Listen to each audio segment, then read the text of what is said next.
to show you. Like, it's also a shark. And I'm That like, sounds adorable. look at it. It's in general chat. Okay, so Hatan said he's going to be about 30 minutes late. Pan is not here yet. That is absolutely adorable. And my big boy is curled up in it. This is the first time I brought it in yesterday. The two of them fought over who gets the bed. And he's winning more So often than anybody else. you need to get another one because that is me. Yeah. Yeah. And they're $20 a pop though, which isn't bad, but for a bed that they're both like absolutely freaking adorable. Like, look at him. He has never fit in a bed before.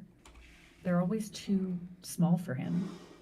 Oh, that's so cute. And it fits my decor because it's gray and it's a shark. No, it is super cute. Last night when you called my name on stream, I was already off. Like, I closed the app and went to bed. Well, closed the app and went to TikTok. Oh, Yes, I wanted to say you did not go to bed because I still got a few videos while we were busy playing. I was like, yeah, he did not go to bed. I was busy doing my shutdown. And then I still slept like crap. how Woke up far at are you 3, into- woke up at 4, woke up at 5. Oh, I am in the pub in the Goosey game. I made it to the pub. Oh, I told you that is the most fun game ever. I did Google some of the other to-do items that are things that you actually have to figure out for yourself. So I Googled what those are, not how to complete them, but just, what they are so that I can just see, okay, what else I have to do. Because I wanted to do them all. So, Yeah. yes, I did Google those.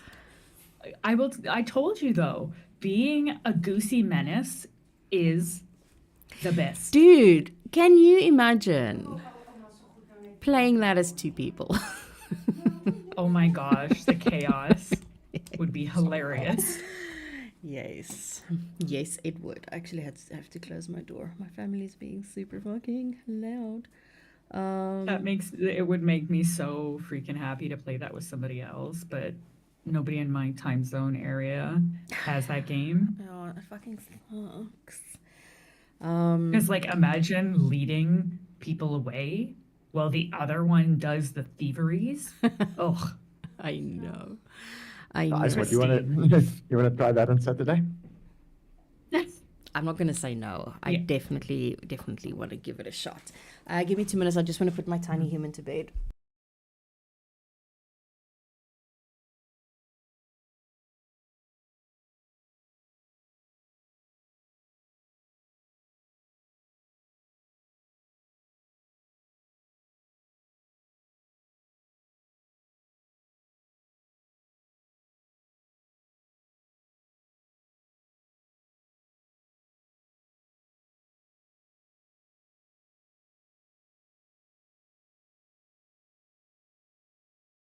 Right. So I'm gonna do my best to stay awake for the full evening. Yes. Seeing as I did not sleep well and had a uncomfortable plane ride back. Mm.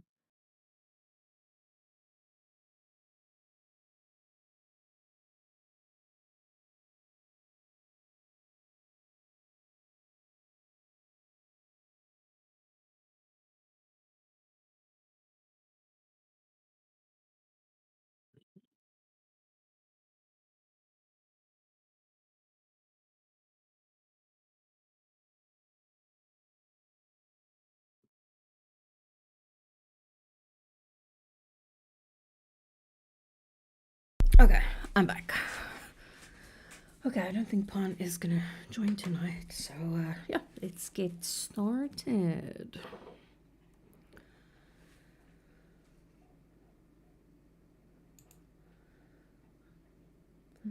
We ended off in the museum. You're doing window shopping. Yes.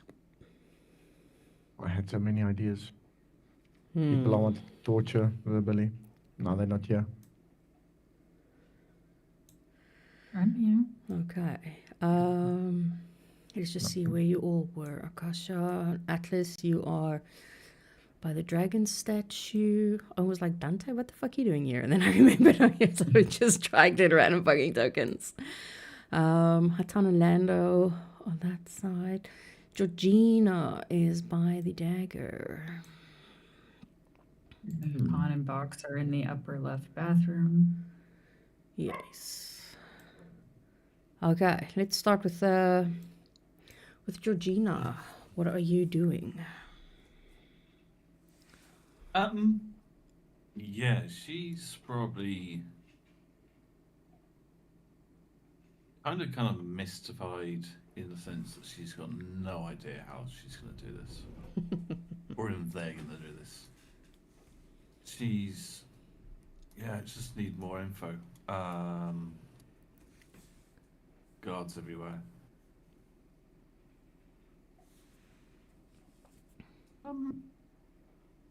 She's going to give a closer look and just watch the cycles of these moving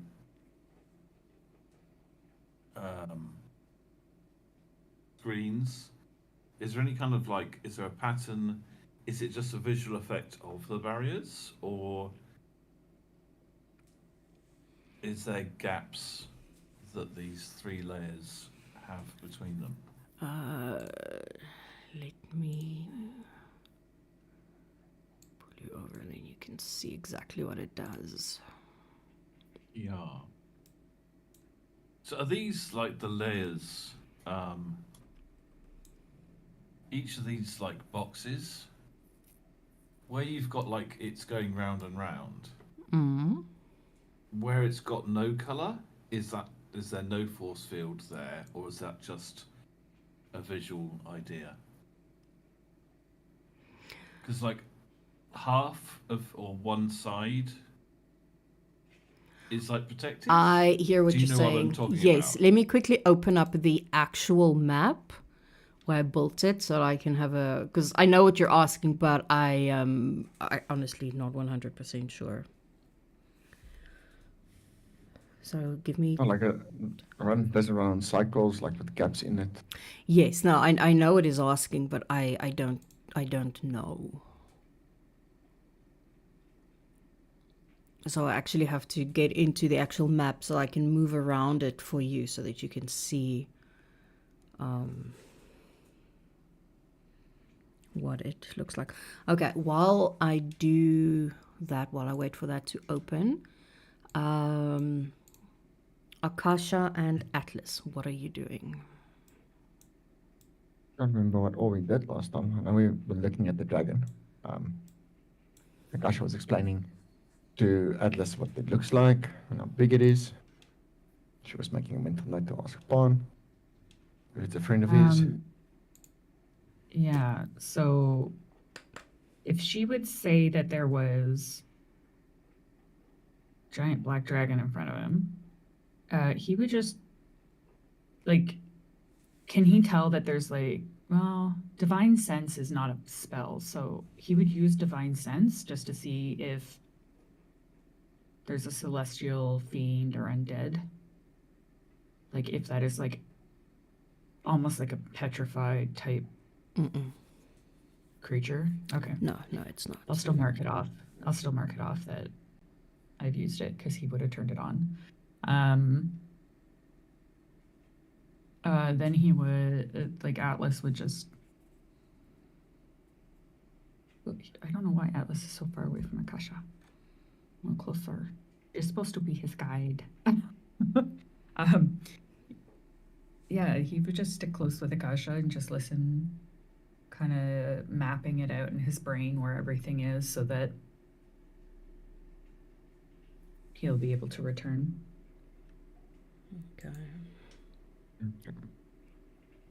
Now beyond that, Kasha's not too worried about the dragon. To her, it does not look like it could be real. So she'll I mean, grab Atlas by the hand again and start walking towards the dagger.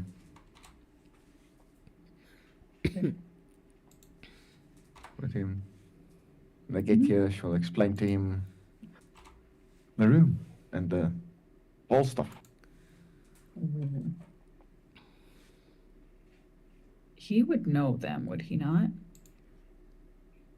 Considering they're technically part of Loaf's.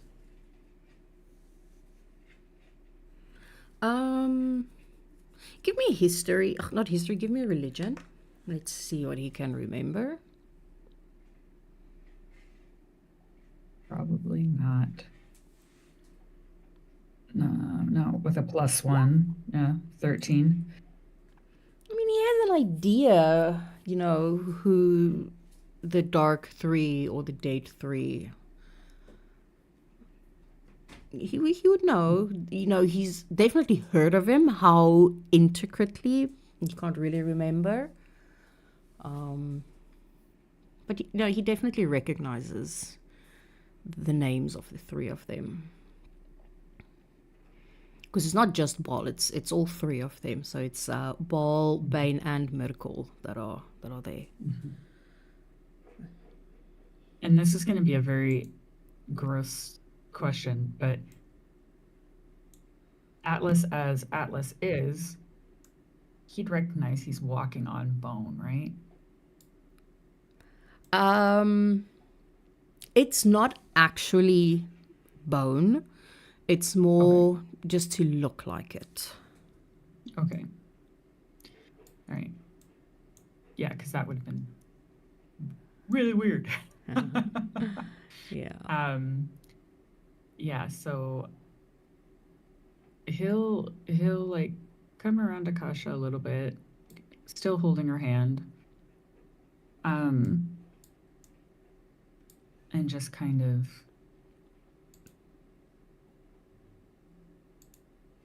be concerned, and he'll quietly tell her his concerns, that it's very, very interesting that this dagger we are to steal is in the exhibit of the Dead Three.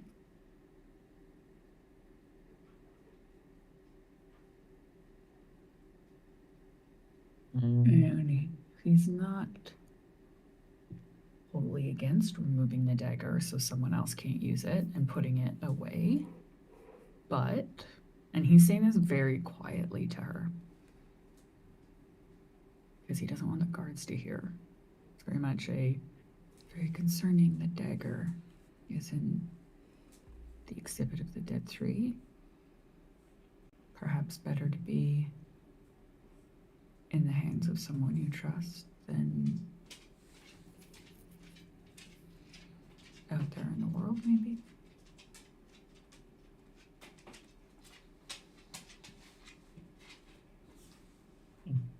Yeah, I agree with you on that one, Atlas. I'm not a perfect person I would trust with it. But again, that's just, I suppose, my own personal opinion. And she almost just whispers back to him. Why don't we leave this creepy room and go to the next one? All right. And then she'll ask him, up or down?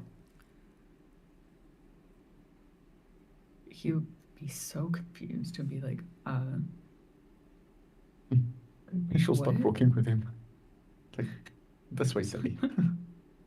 up, or he'll just be like, what do you mean up or down? Left or right. And she'll also eventually come here with him to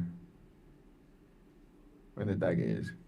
Says there's moving things. Please do not touch. Don't want you to get hurt.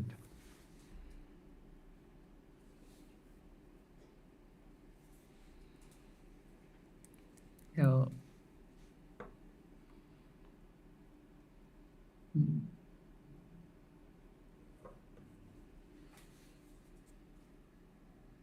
I know he is not technically a caster. He's a half caster, but that still means that he would feel the weave. If he would absolutely reach out for it to do something, but does he feel the weave in this room? Kind of like, is this a magical blockade or is this a visual? No, it's blockade, definitely if that makes definitely sense. magical. Okay.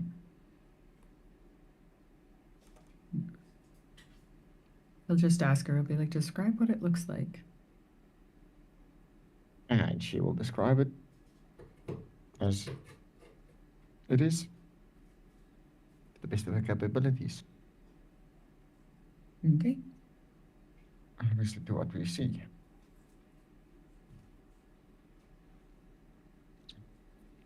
I believe Georgina also was inspecting. Yes. Okay, so Georgina opened up the actual map. So if you have a look in Discord under where I am basically streaming it, it will show you what it looks like as it's moving. Yeah.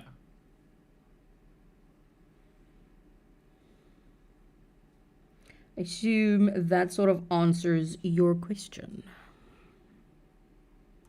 Well, I mean, like, say, the outermost layer is going around in a circle. Mm-hmm. So does that mean from one end, two ends of that cube, you could put your hand in? Let's have a look. It does look like from between the outer and the middle one, yes. There is a gap that you can put it between the two. Like if I was standing where Georgina's standing right now, could she put her hand and touch the second barrier? Let me see where she is standing. So pretty much like almost where you're looking on your stream at the moment.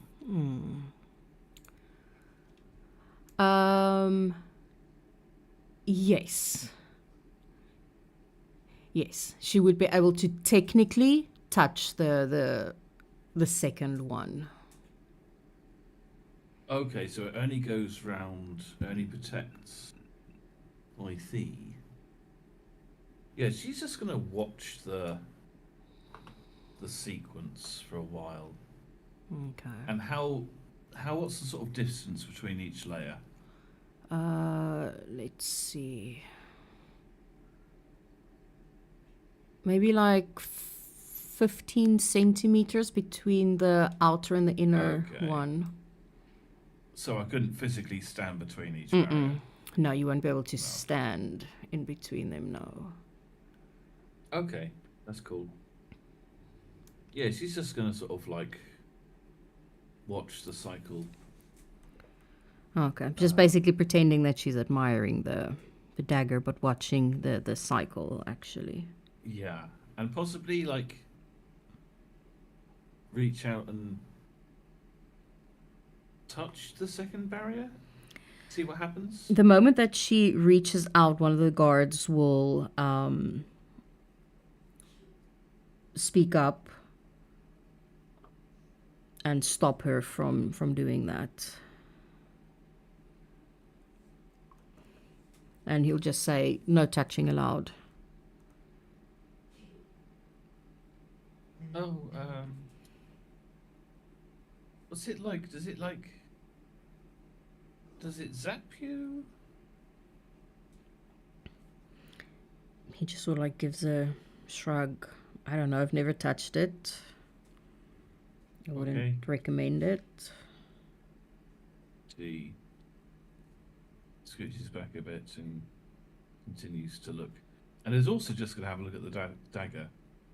See what. Maybe go around the side. So what the dagger basically looks like. I can't. Hello, Baton. I have a Sorry. question, DM. Mm-hmm. Obviously, Atlas heard Georgina ask that. Is the floor flat, or does it have those little things on it? No, it's flat. Those are more just tiles that were designed to look like bone. Okay, so it's not like textured or anything. Mm-mm. No. I'm trying to remember what Atlas was wearing. Yeah. So Georgina, does she want a description of what the dagger looks like? I mean, yeah. Or a picture, whichever's easiest. Yeah. So the blade itself is black, and the handle it's got a pretty sort of interesting black type handle, and it almost looks like the hilt has like is made out of bone almost. It's got this eerie feeling about it. Let me just see. I actually wrote it down. Let me see. Where did I write it down? Thursday notes.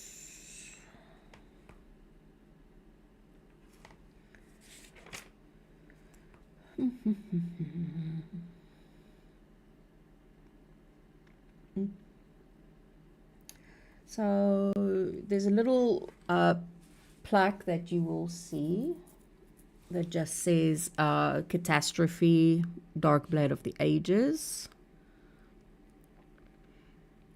And then there's like a little a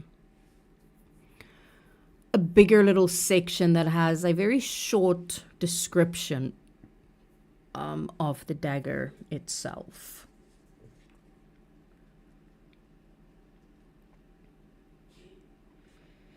But yeah, the dagger itself is black, and it does look like the handle is made from bone. And it has these glowing sort of red crystals on, almost like on the blade or in the blade itself. I wouldn't recognise it, so would I? Just, I mean, like, just stab in the dark. Pun not intended. No, I have to think now. Your backstory wise, I did read your backstory, but now I fucking can't remember. I'm gonna Maybe legends or maybe yes. Give me a religion check as well. Let's see. or a religion. Let's see if she remembers anything. Ooh. Oh, that's not too bad. So apart from the little section, if she does read it, so the little section beside it reads that it was crafted over 1,000 years ago by the Date Three themselves, Baal, Bane, and Myrkul. Baal, the god of darkness, Bane, the god of... no, that's not right. Anyway, so before their death, the Date Three crafted a dagger, imbuing it with a little bit of each of their power. No one truly knows what it does exactly. Only that if you try and use it, you are forced to make a terrible decision. It is said that only true believers of at least one of the Date Three can wield the dagger.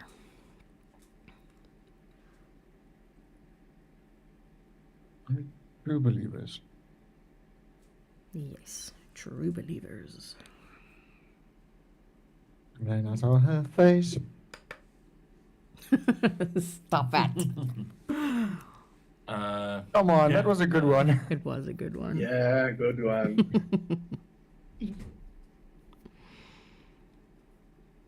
Oh, shit.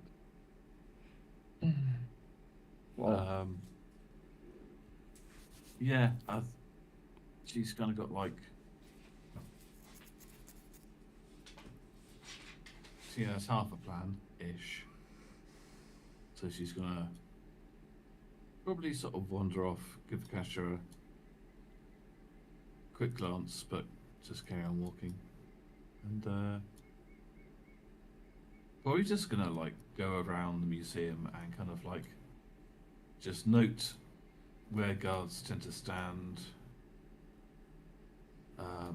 and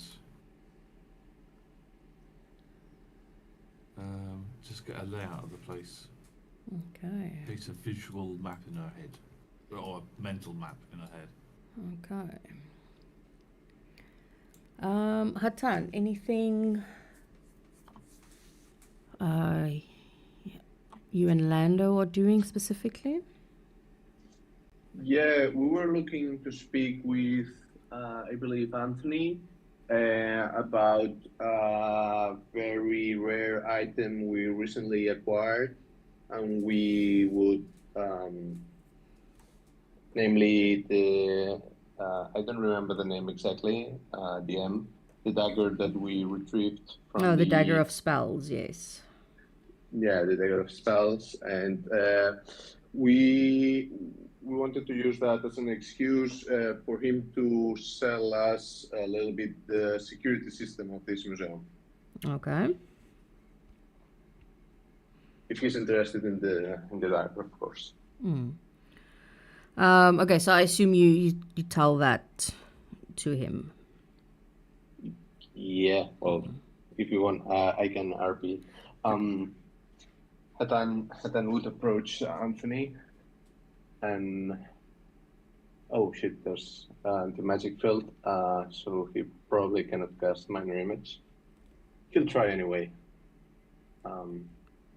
to reproduce the dagger spells as a minor image on his hand.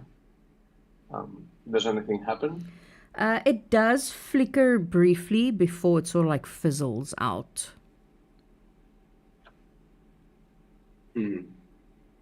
Oops.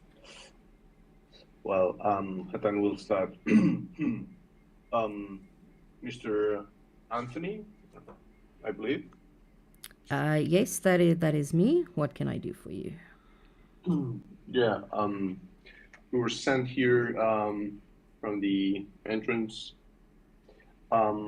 We recently acquired a very fine item, namely the one that I was trying to show you, the dagger of spells, and we are considering several options for this item, and we were wondering whether this fine museum would be interested in such a piece. The Dagger of Spells, you say? That's rumored to just be a legend. Oh, you should have seen the place where it was held. And you have this item? As it is very valuable to us, we don't walk around with it on us. I was trying to show it to you with little illusion trick, but apparently it doesn't work around here. Oh, yes. Is that possible? Most magic here does not work. Let's go to my office. You can show me, and then we can have a talk. And After you. he will head out. Oopsie. And sort of like wait for you to follow him. And then he walks over to this area here.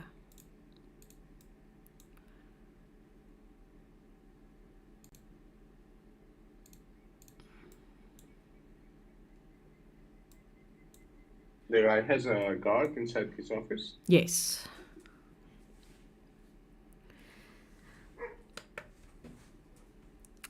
You should be able to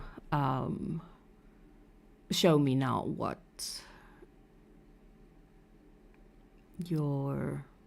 what the dagger looks like. Hatan will try again to cast minor illusion and reproduce as best as he can the dagger that we recently retrieved from that cave on the table just in front of Anthony, so he can look at it and see it with good light. He does look at it, very, very interested. It is definitely something to behold. Hello. Oh my goodness, what the hell was that? That's Pawn. That can only be Pawn. Yeah. So I will need to see the actual dagger in order to validate that it's what you claim it is. I am the curator for the museum, and that is my job, hence why. And he sort of just gives a chuckle at the guard standing there. In order to see if it is real, I will need to have a look at it, spend some time with it, and see that it is actually what you claim it to be. But yes, we would, if it is what you claim, we would definitely be interested.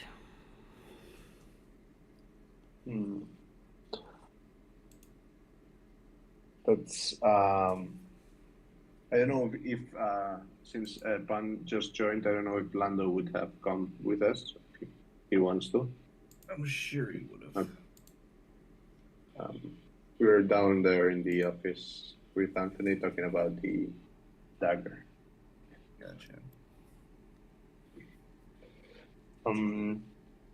It's very much understandable. Of course, you can only assess the real item. However, since it is, as I said, very precious to us, and we are very concerned with the such an item's safety,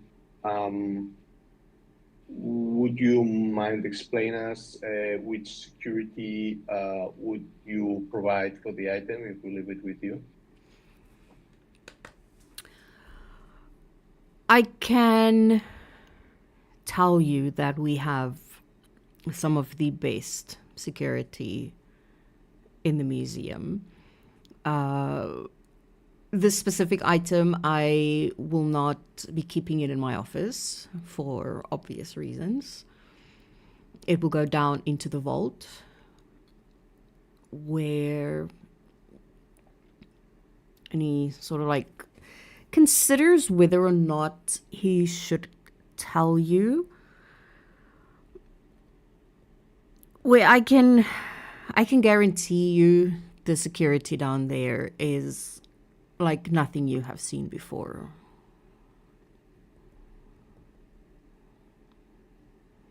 It's impossible for anyone to get in without knowing how to get in.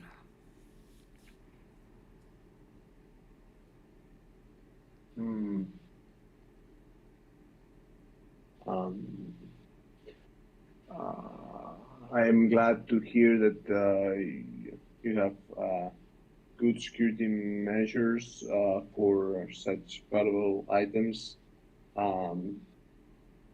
However,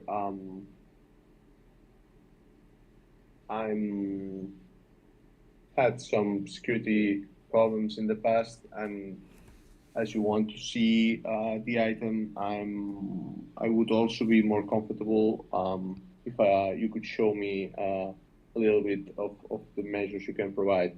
I already seen you have pretty much good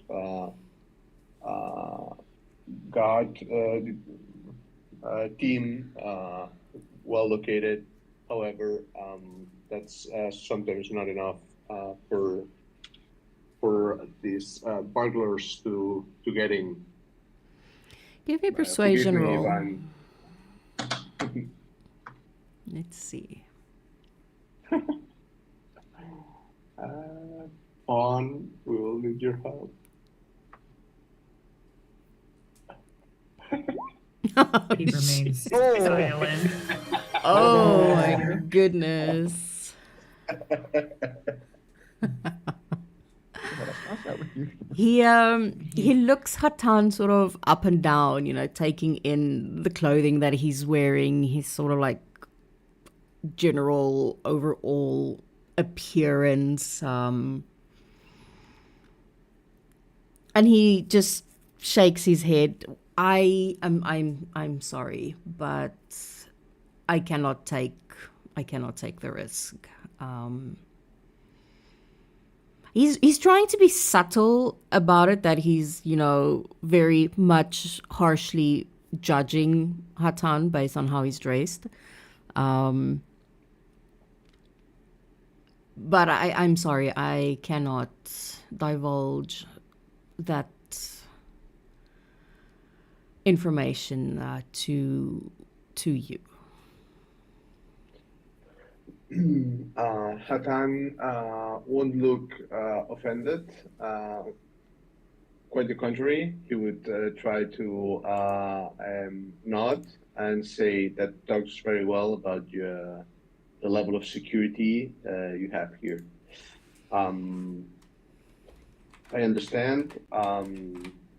I'll talk to my associates, and if we agree to take the risk to put the dagger under your protection for you to study it, we will let you know. And I would thank you very much for your time, Mr. Anthony. Of course, anytime when you are ready.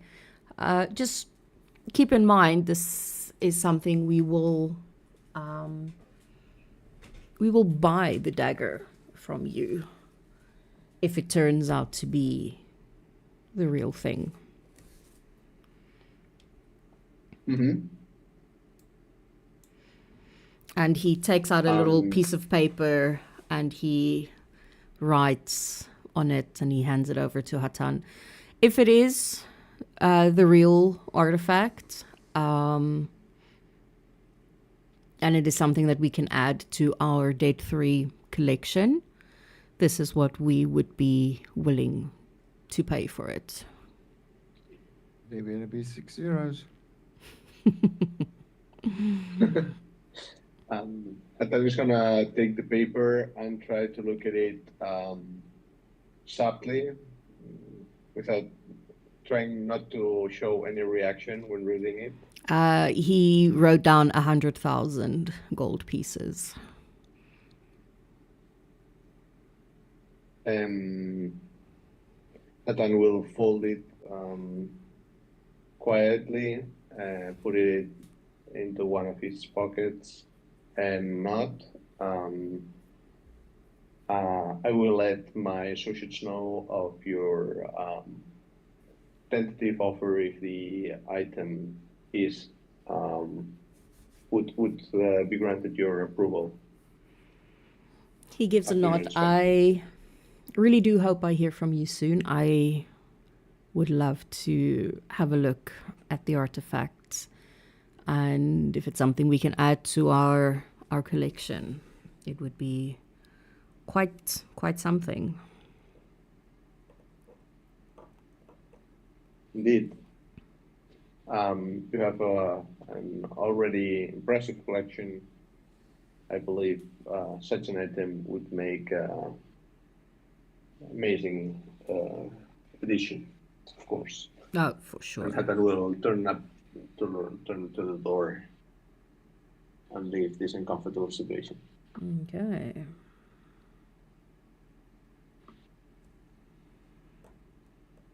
Not exactly what he was hoping for. He's not a man of charisma. Yeah, he was being judged harshly on his appearance because he doesn't look like a rich noble that can be trusted. Out of character, obviously. Okay. Perhatan. I don't think Akasha would have gone any better. Just saying. She's proficient with persuasion. Yes, when asking someone to have sex. No, not just that. Uh-huh. She has a whole different role for that. Oh, Lord. I just had She to. doesn't- she I doesn't just ask. had to do that.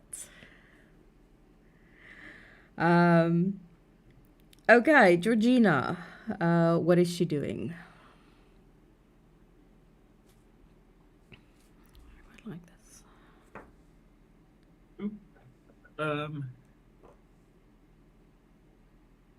At this point, she's Regretting her life choices. You and me both, Slightly. Georgina.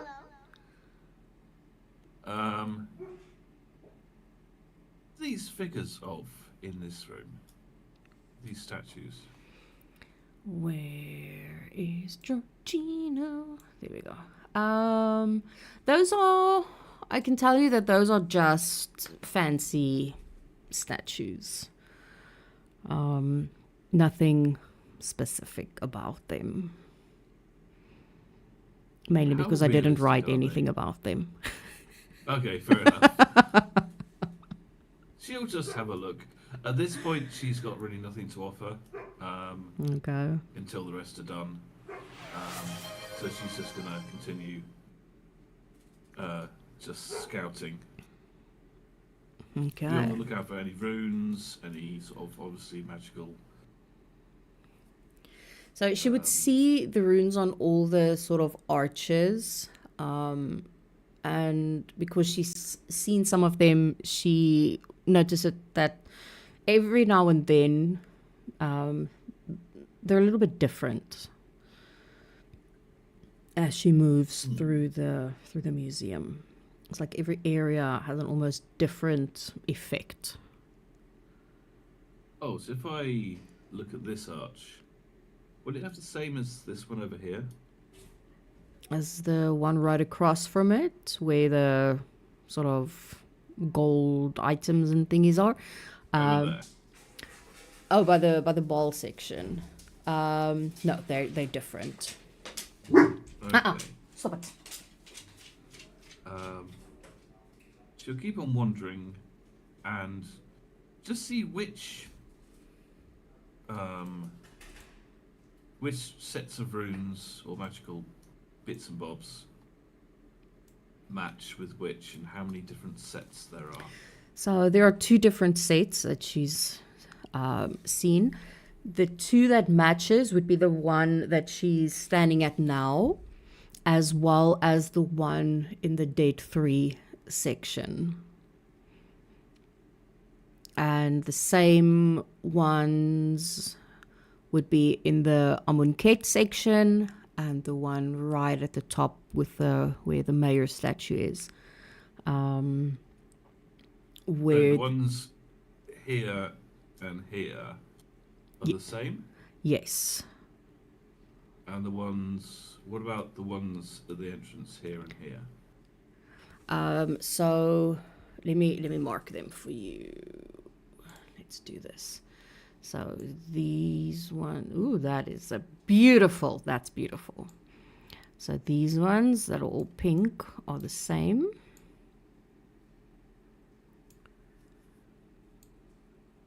Mm-hmm. There we go, and that one.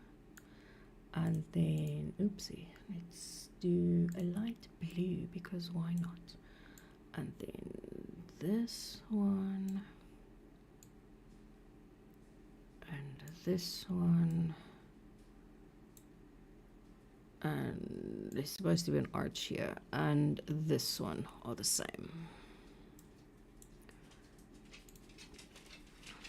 Okay. Can I? Well, I'm not a mage. I am proficient in Arcana, though. Can I discern any, like, what the differences might be, or is it just different? Like different schools of magic, or Give me an purpose? investigation because she's actively looking at, you know, the different runes that she's seeing. Oh, okay, done. Did not expect that. So the differences that she sees is not only just in the runes themselves that are different. Most of them are similar to a point, and then some of them change, if that makes sense. Mm-hmm. And I will say that, you know, she has a strong feeling that the pink ones are stronger magic or rune magic than the blue ones. Okay. Okay. And we see these carved into the pillar.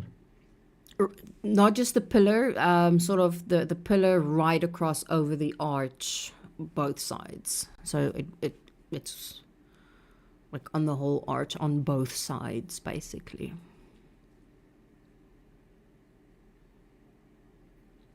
Right.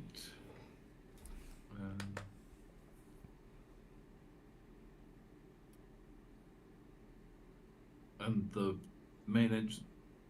Do the ones on the entrance look the same as these, or just similar? No, they look the same. They're the same. Mm. Okay.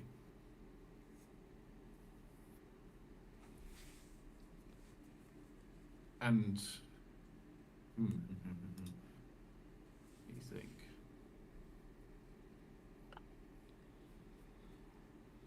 So, if I move through here, does it feel like there's less magic?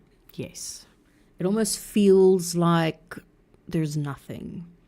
Like it was all stripped away. But here, there's still magic. Yes, it just feels On the like other it's side. more suppressed. Okay.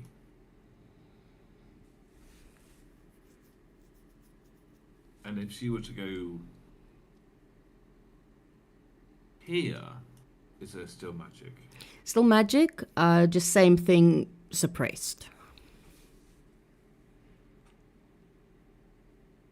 But here, there's like nothing. Yeah, it's almost nothing, yes. Okie doke.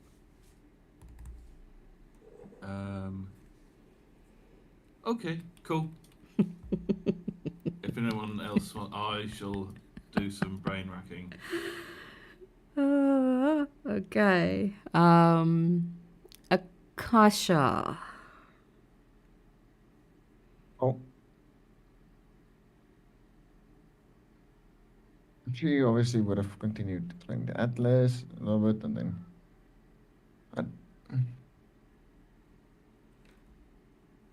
she's not gonna try and be too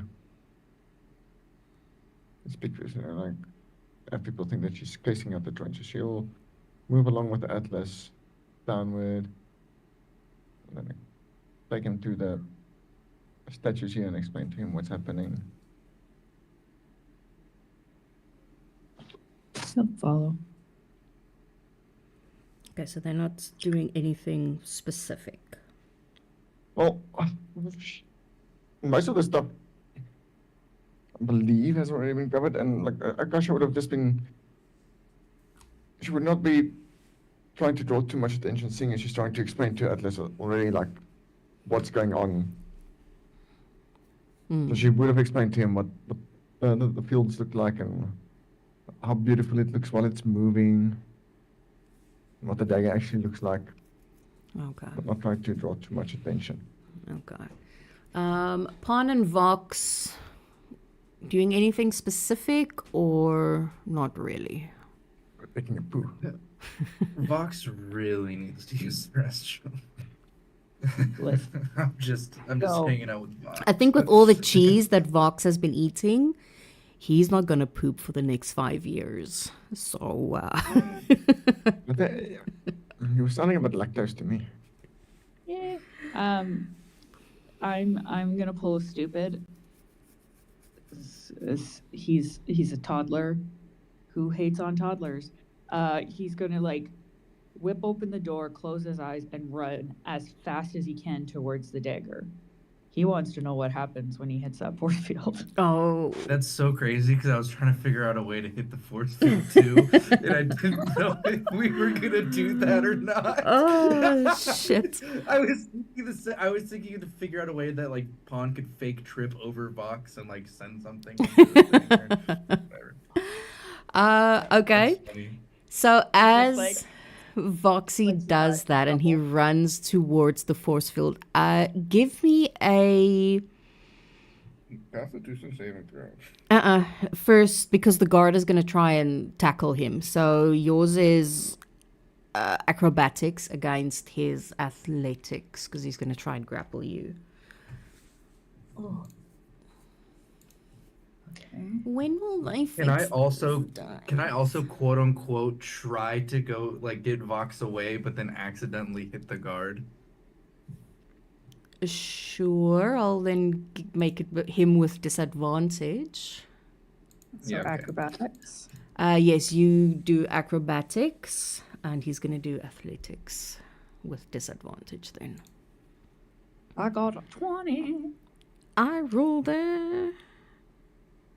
Lowest one, I got a 20. That was the Whose lowest? dex is higher? Yeah, so 14 plus 6. I rolled a 14 and a 15, and their modifier is a 6 on strength. They're quite fucking strong. Oh. Yeah. How about dagger bones? That Oh that my is also god, true. Sebastian, get down, brother. Might have a strength of 1, but I have a dex of 4. Okay, what did you roll? I'm giving myself guidance. Okay. I rolled a 20. And then Oh, okay.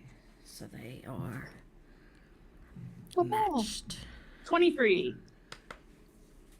Okay, so Voxy runs out of the bathroom. The one guard sees that he's heading towards the cube, the little force field. He makes basically a duck for him to try and grab him. But then all of a sudden, Pawn is there pretending he's trying to grab Vox as well, but almost like shoves the guard out of the way and almost like trips over his feet. And Vox hits the force field full on. Oh, yeah. But his eyes are closed. He just knows exactly where he's heading. And he's like, ah! As he's running. For the Like, love he's of the trying to make group. it This is for the group.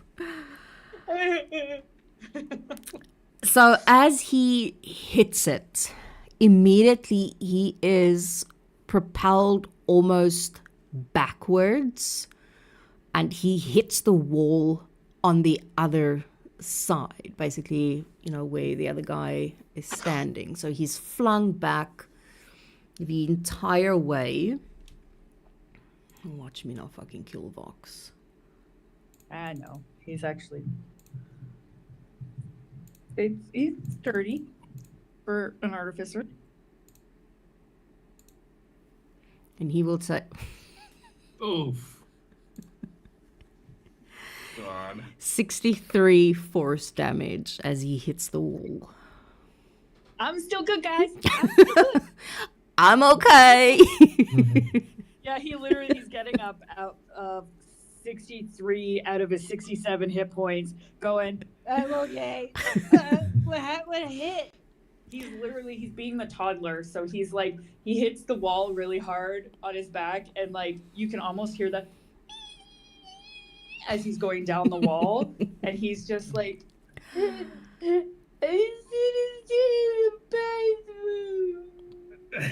He's doing he the just Peter starts- Griffin. Yeah.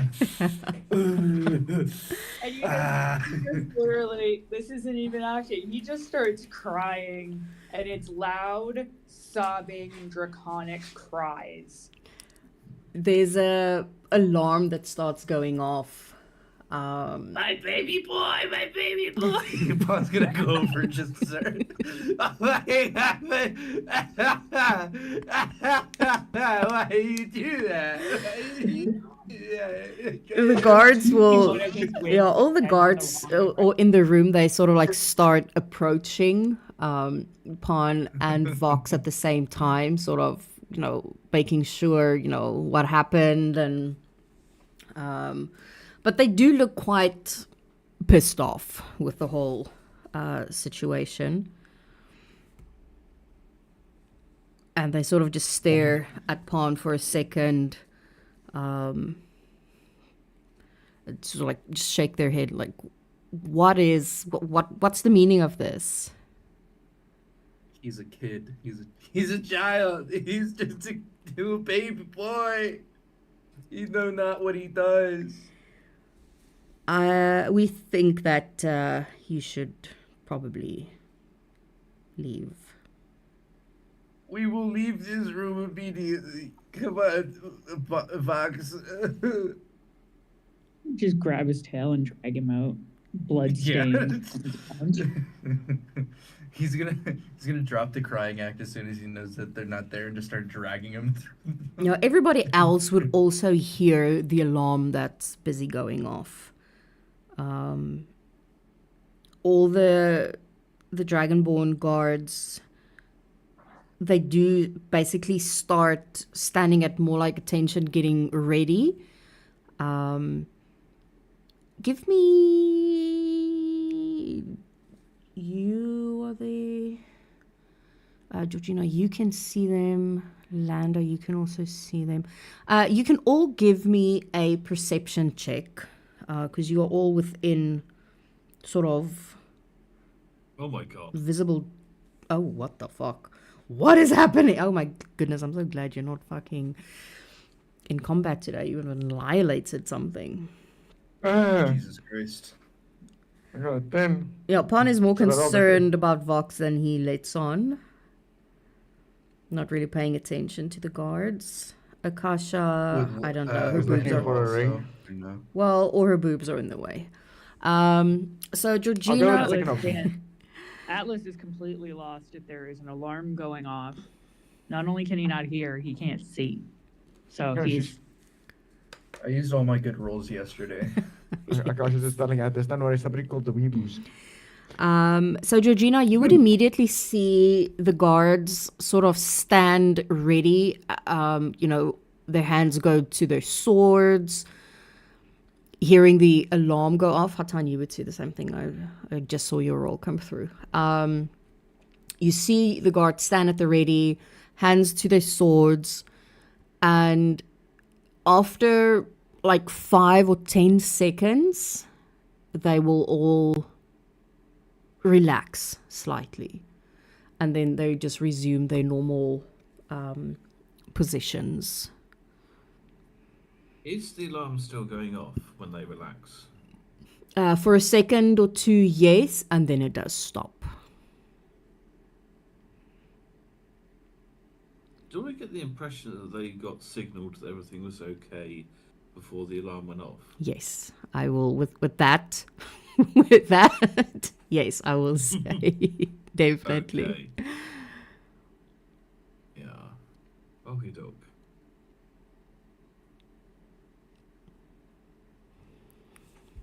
Okay. Hmm. Okay. Anything else you're doing, or are you heading back to the hideout? Georgina said to me, sure, like, I've still got magic here, but, like, slightly suppressed. Yes. And what happens if I go across, say, to here, but then step into this room? It feels like it just drained from her. But there's... Okay. Even though there's no arch here, Mm. is this room that's specifically okay? Mm. Hmm. And she's going to wander into the gift shop. Still Okay. magic? Suppressed. Press. Yeah, Anthony would But not probably no have magic. been back. No, not no magic. Anthony would have probably been back. You can give me a perception check while you're in here if you want to, because I know she is going around looking at things. There we go. Oh, that's beautiful. I love to see that. No, she doesn't notice anything. Cool. I'm gonna say no, especially not from that distance. It was a little bit higher DC. She would have noticed it. Why is this always fucking wet?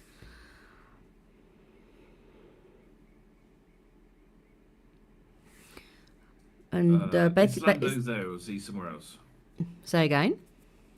I'm Is there. Lando- I'm always there. Lando is always around. God. Are these like... What exactly are they selling? So they're selling off like knockoff, well, not knockoff, like little miniature black dragons, little replica skulls, and things like that. Mock potions, just little curios. Okie doke.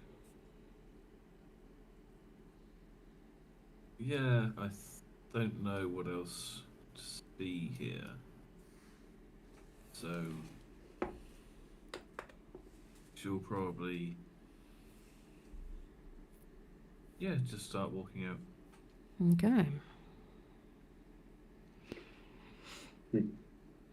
She would notice Hatan sitting on a bench, I believe, on the main hall where the dragon is.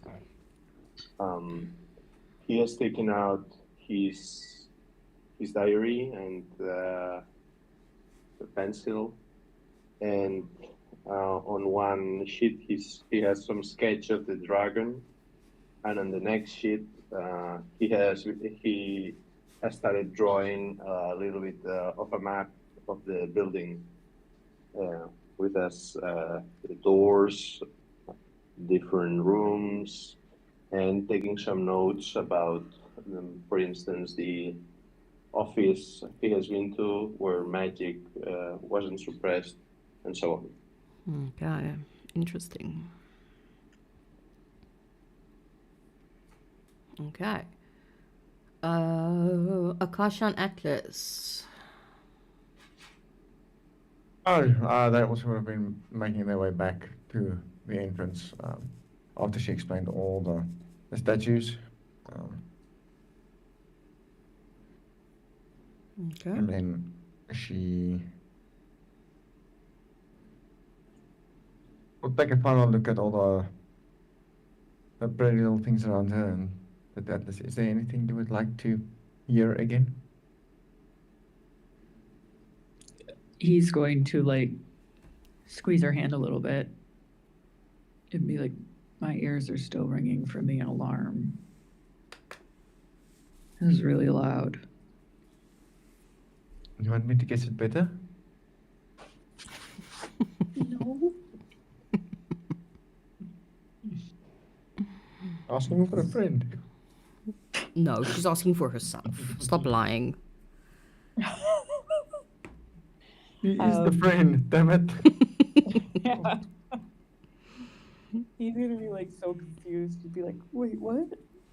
because he's never heard that expression, kiss a boo-boo, make it better. If he had a boo-boo, he just got another one if he complained, right? So, he would just kind of be like, if you need to go around again and keep explaining and just say that I didn't get it the first time. But air would be nice. Then let's go and get you some fresh air. Because I know for a fact if I go back to look for the ring, the DM's going to tell me I already looked for the ring and I cannot see it. I don't know who this DM is, but like, what ring are you looking for? I'm talking about ice. That was out of character. But I'm looking for the ring to fix Atlas's eyes, the ring of regeneration. Oh, okay. Yeah. He'll be like, yeah, let's go. Let's walk around the exterior of the building and just describe plants or something. That'd be nice. Sounds like a plan. Yeah, sounds like a plan. Thank Okay. goodness you didn't say architecture. She'll take him outside and she'll take where the compass is on the ground. Like, this is a compass. No, man, that's not actually there. I keep forgetting to take that out. But no, I was just, and I'm going to admit it, deal with it. I was just too lazy to add gardens and stuff. But around the museum would be pretty gardens. Flower beds and bushes and just beautiful manicured gardens where you can maybe sit and relax and have a look at everything that's out there as well. Burn.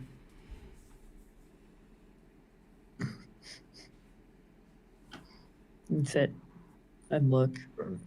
Well, yeah, Atlas will burn, but yeah. Aye. Yeah. He will also burn, yes. He'll be under his little parasol. But yeah, he'll enjoy his little parasol and his little walk in the gardens. Okay. You all heading out, I assume? Because I assume you are done here unless there's something else you want to do? No, not from my side. Okay. Georgina already I was headed gonna out. I was gonna say,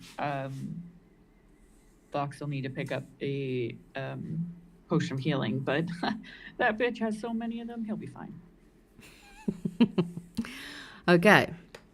So you're all making your way back to the hideout? Or you're going to a tavern, or where are you heading? Well, we need to get fancy clothes at some point. That you also need to do, yes. We have to go to the tailor.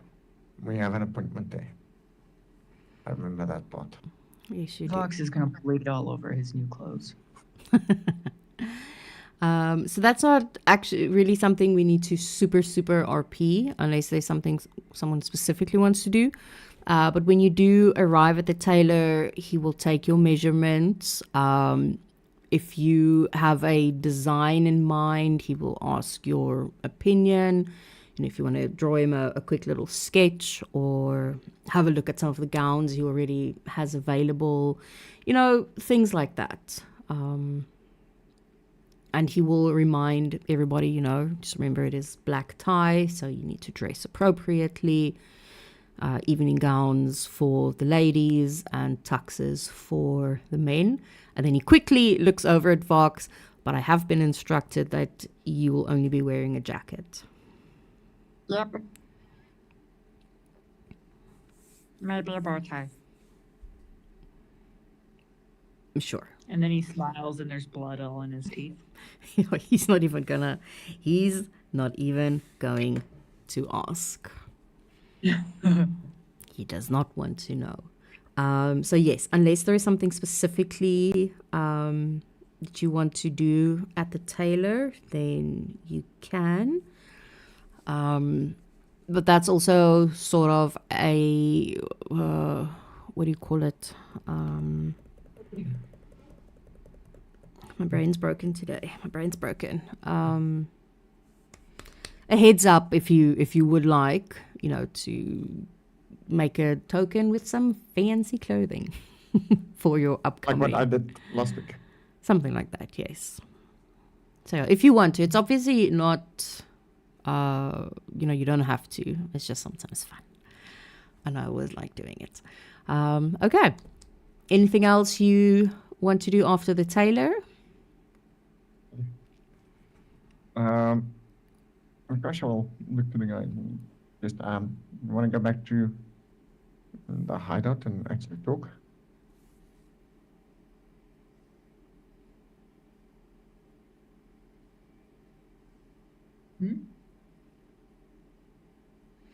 I think she's asking it to the whole group. Yeah.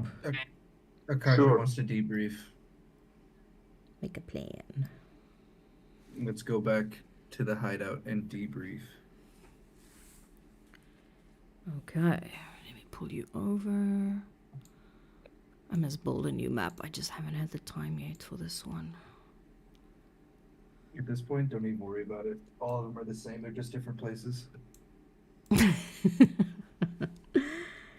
Yeah, it's on my list, but I've had to build other maps that I didn't think I was gonna need, but then I needed them, so I quickly had to make a plan. Because people go places that I did not expect them to go yet. Which is so much fun. Okay, yeah. You would arrive. It's not supposed to be. Back at the hideout. Back at the hideout, yes. It would be close to lunchtime, so Mrs. Jones would have prepared some lunch for you guys. She would have decided to make her very special and amazingly amazing pulled pork with some butter rolls and a light salad. And for Hatan, she would have made I don't know vegetarian stuff, but she would have made sort of like a vegetarian version of her pulled pork and butter buns or butter rolls, as she calls them. Pulled leeks. Yeah. Deep fried leeks. Ew, that sounds disgusting. I don't know what Mrs. Jones is making. Neither do I. I don't know anything about vegetarian food. But she makes a vegetarian version of her pulled pork for him. Oh, tofu. Ugh, that's even worse. I've never had tofu, but it just sounds disgusting. I haven't had it either, but apparently it's a good substitute for meat. Isn't soybeans like a... Because I know you can make like... No, you use that to... pretend mince. Yeah.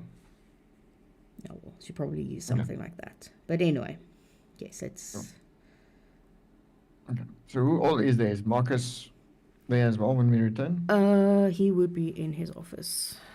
Okay, so something else with us. Okay. Yeah, give me one Good. second. He would be in his office.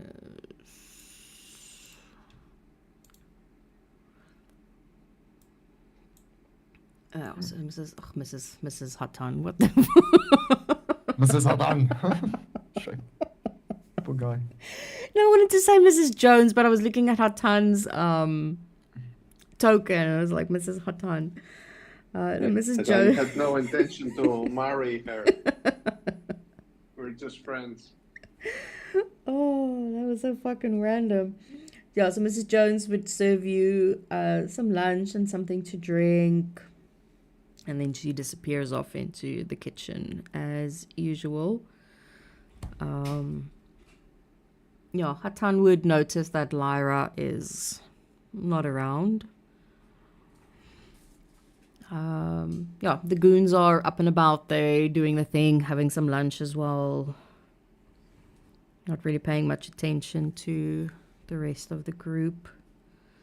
Just basically going about their own duties. Okay. So, Fish looks through. We should probably all talk about what we saw and found. And then I suppose we are going to share among each other all the information and the runes on the arches and what was felt. Well, that's now dependent on how much information Georgina is divulging. Basically everything. Basically everything. That sounds good. Makes life easier. She's going to say that, yeah, there's certain areas where magic is simply suppressed, others that it is basically zero. The windows from the toilets are pretty simple. Should be able to get those open from the inside, not outside. You will see Depending Hatan on- taking notes. Excuse me. Hatan would be taking notes on the map he has drawn of everything you're telling.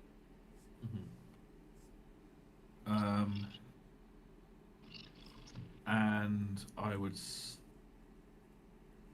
She's not 100%, but she thinks that she could have a shot at the dagger if you remove the first layer of those barriers.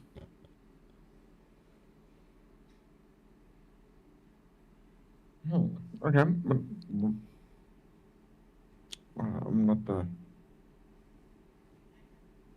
super highly magically inclined one here, but what's the chances that we can just sort of get rid of the magic? Get rid of the runes, and then I don't think we can. Unless you can start just smashing the arches, I don't think we're going to get rid of them. I was more thinking about taking something sharp and destroying the runes, you know? Sort of like a... Okay, I know it's a chisel. Well, if they're all bound together, if you take one piece out of the equation, then the link is broken, is it not? I mean, their magic, I don't think... Unless you can find a magic... chisel? I don't know if that will... I don't think that's going to work. Even with the magical, like, hammer, I don't think... Those like too big and heavy. It's very difficult to destroy a magic item itself. Unless someone knows better. No, but I will tell you, do not hit the force field. It hurts.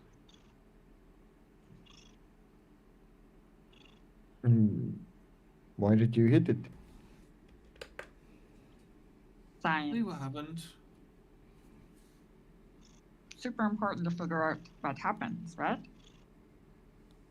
Because if it's like, oh, you get lit on fire, then the person who cannot be lit on fire puts their hand to it, grabs it, walks away with the dagger. But it's definitely not fire. That hurt. So don't touch the things. And then he's gonna cough up a blood clot.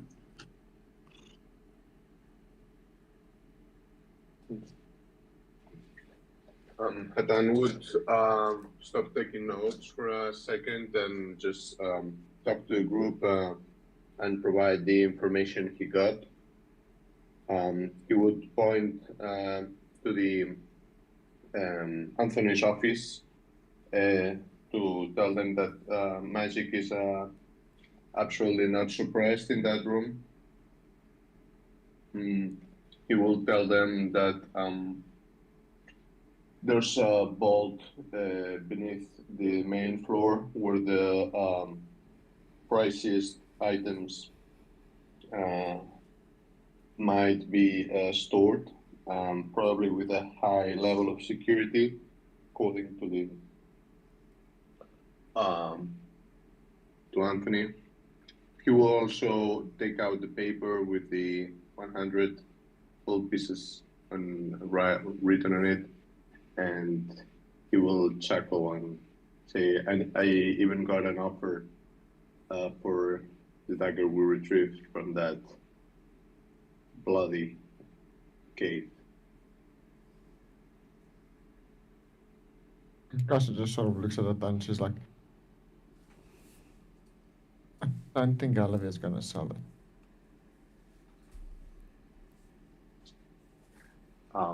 Probably not. However, the amount of money they were willing to pay for such an item made me think of how much money they might own and hide in that vault. Well, one theft at a time? If... I mean, Well, we maybe that's what the rest of the guild is doing. Remember, we're not just gonna get in the dagger, but distracting, right? And yes, perhaps we should actually ask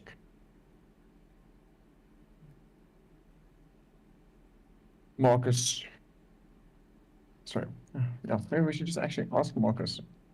But that is where they are going. I mean, we can offer him a cut if he were to sell the dagger back to the museum, and then he goes and steals it again.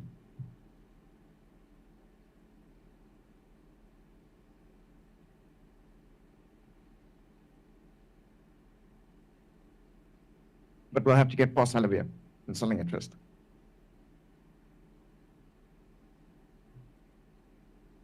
Maybe we could. There must be another team doing the other job. Surely they've got ideas about how to do what they do, or You ideas saw, about. you saw the force field, right? You looked at it good. Yeah. Do you a really tiny creature could get underneath it? No. Oh. Okay.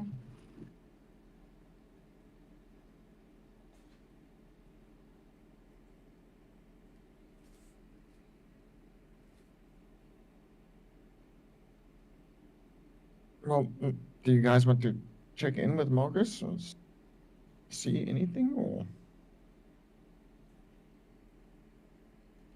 Yeah, maybe we should. We can tell him what we learned and see if he's got ideas.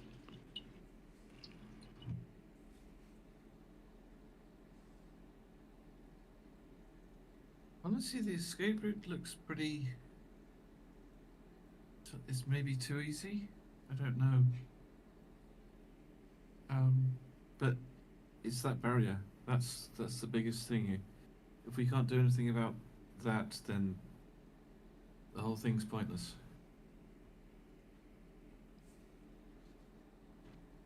Well, I can try and disable it if I can use magic there.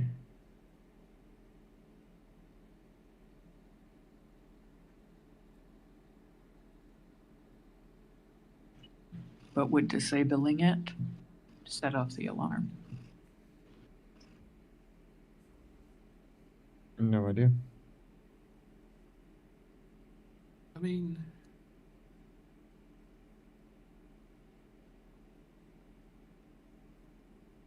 my brain has farted. So let me think.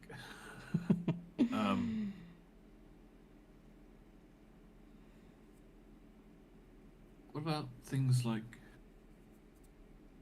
smoke? You know, ways to distract the guards while whoever tries to deal with the barrier does it. Well, Easy to sure. describe. It's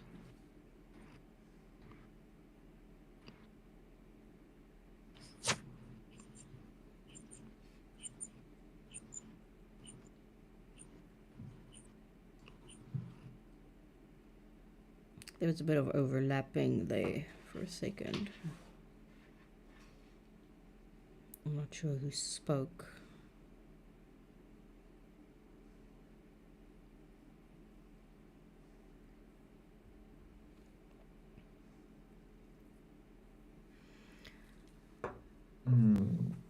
Not bean butter. I'm trying to think. Mrs. Jones will come out after a little while, hearing what Akasha said. Do you want me to call Mr. Balamu for you, my dear? I don't think it's a bad idea. Perhaps we should speak with him. Sure. And she will walk back into the kitchen. Thank you. And then after about 5 minutes or so, Marcus makes his way into the kitchen, into the little dining area. Meanwhile, while Marcus is coming, Hatan would ask the party that visited the area with the force field if they perceived that the force field was also active at the floor level. Was it a complete cube, or was it just the walls and the top of it?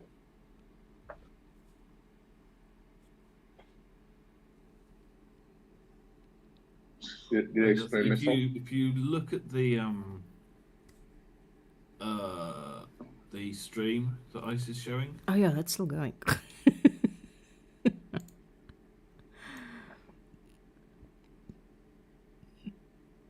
the answer is yes. Okay.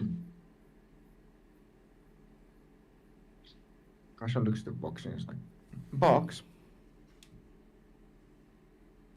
right. Do you remember that fancy window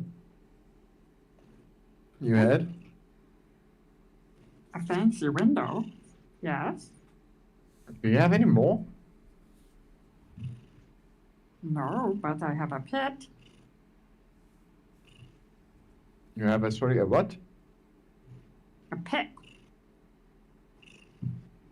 A 10-foot deep pit. Oh, a pit. Yeah.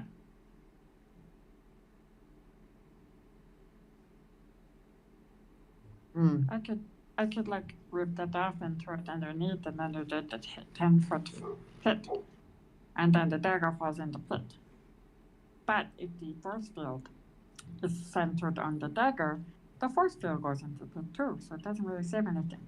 But if the force field is like there in the room, but not centered on the dagger, then the dagger is free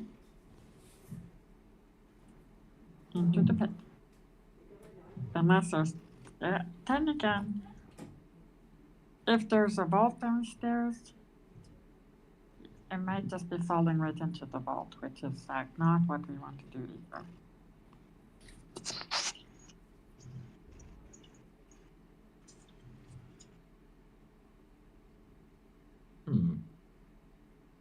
Oh, but you know what I could do? Right. When you said window, why did you need the window? To open a window through the force field? But it has to be placed on a vertical surface. And the force field wouldn't be considered a surface. No, but I would make a service. Okay. I wonder. I can technically replicate magical items. I could maybe replicate a robe and hope that the lucky draw of the dice is like, oh, you got the window. But it's really challenging. Well, there's that, or Kasia looks at that.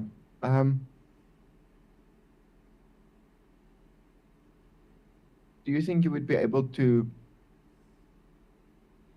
use that rope thing of yours inside the cube of the force field?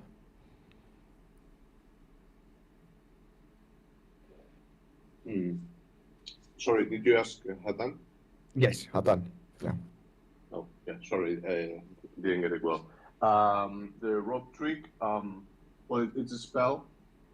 As long as magic is not disrupted, I guess so. I don't know. Well, if we then just make a plan to be able to use magic in that room, we can have you can make the rope trick. I can go in, and then you can make it appear inside the magic cube, from where I can just reach out and take the dagger.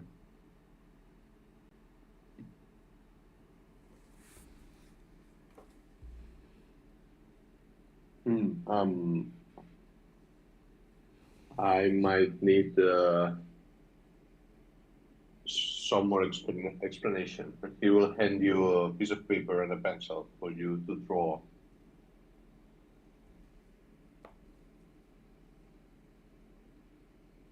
Okay, give me a second. But you will draw a picture.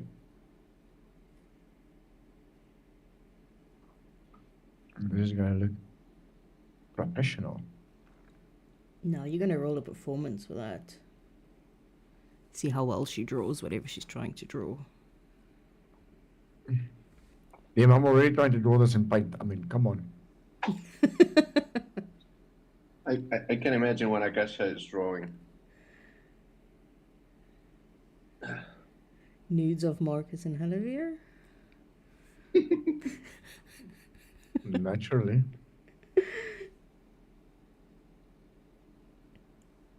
She and Camilla. Can you imagine? Can you imagine those two? Mm-mm. You would get kicked out of the group. Yes, I would. So would I. Pedestal. To be fair, Foxy drew his amazing masterpiece in pink as well.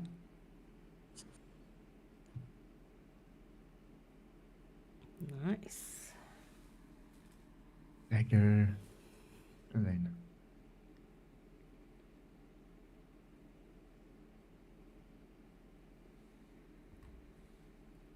That. With the rope. And then. There's a little hand coming out.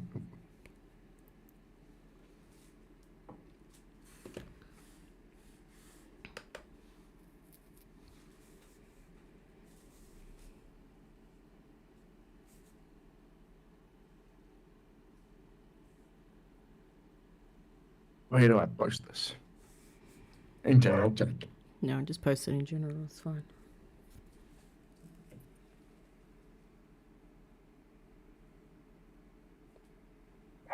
The 3 boxes are very neat one, and then the ADHD in her kicks in and draws the little pedestal with a knife, and then the dimension trap with the rope trick, and her hand coming out to grab the knife. It's like this. And she holds it to her tongue. Elon would be so proud. Ah, I love it. I love it. Totally a dagger. Totally. Obviously, it's a dagger. obviously. I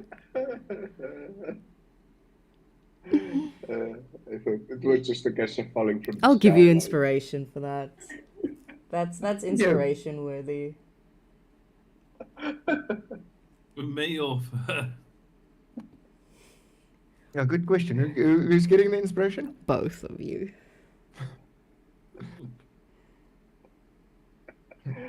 I honestly wanted to draw a dagger.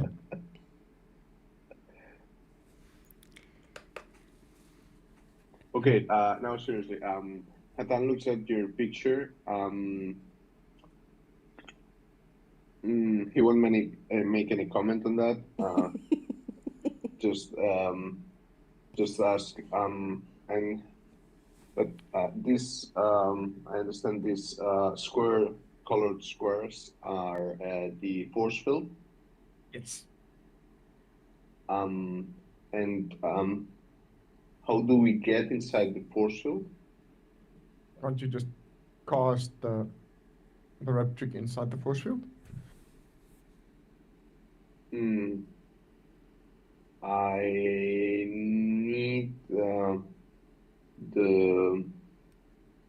rope to be inside the force field, and then the pocket space will be created then. So have to think about it. I'm not sure it will work. Let me give it a thought. Okay. Well, it's either that or I try and create a stone door to block the force field. But looking at what Boxy looks like, I might just be making a door on the other side of the wall. Or I could put every bit of knowledge together and I could make a portal bow. Oh, Can anyone of you like the artist? Can you dispel stuff? Yeah, I can. That's also magic. To dispel magic, you must cast magic. Wasn't the room? Yeah, with the road trick and everything, or the portal. That's magic. That I was room still- has magic. Correct, Ian? Say again. The room with the dagger in has magic, correct? Yes. Yeah. Technically, we can use magic there.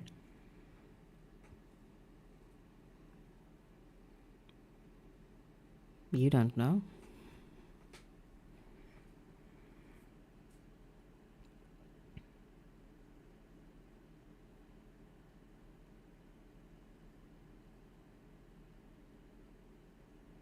But did Georgina feel that that was a room that had magic or suppressed or none?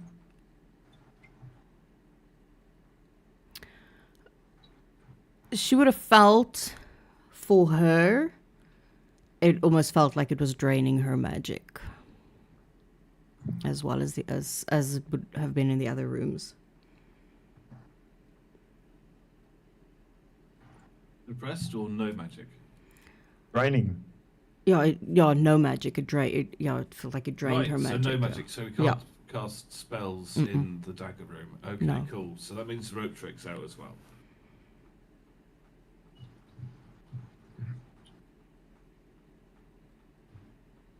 No, next idea, we burn the place down.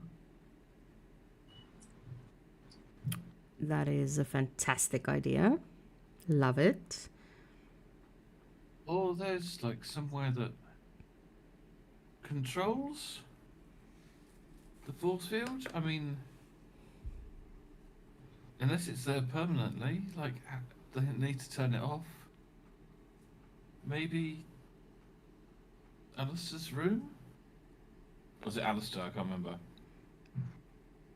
The And curator. Anthony. Yeah, Anthony. Anthony. Yes.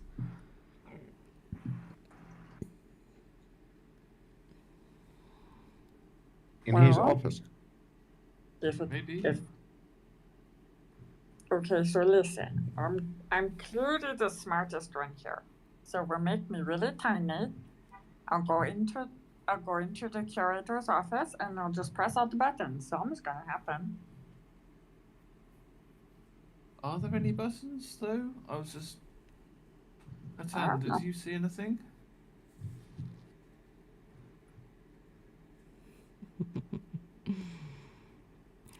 Hatan, give me a history. Is it going to be history? To remember. No, history. Yeah. Sorry, I have a headache. My brain is fried.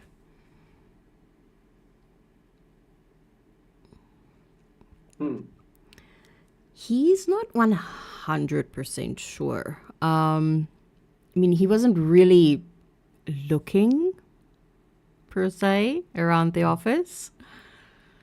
So no, he's not sure if there was anything. The only thing that he distinctly remembers is that, there's a guard in the office. Why would he have a guard in his office? To worry about the button. No Or the idea. lever. Oh Lord. If it's a lever. Wrong. Wrong lever I mean, box. maybe there's also like a way to turn off the arches so that the magic isn't suppressed. I don't know. Maybe there's a button for that. Well, we need to find that out. And we also need to find out the answers as to what else is going to happen, that you guys have wanted to know. And I shall look up to Marcus. No, he would have arrived by that time. Yeah, she looks at him with a smirk and she's like, darling. Like to test his patience. He will look down at her as she's sitting. I'll count that as strike one, my dear. And then he looks to everybody else. He'll give them a nod and, greet them all. I heard you were looking for me.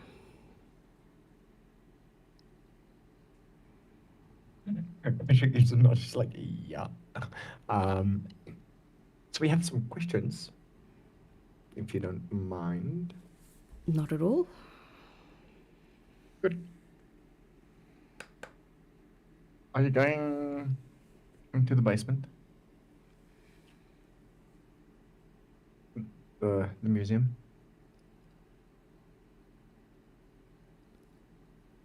Do you want to go into the basement of the Bee Museum? I'm asking if you guys were going into the basement. No.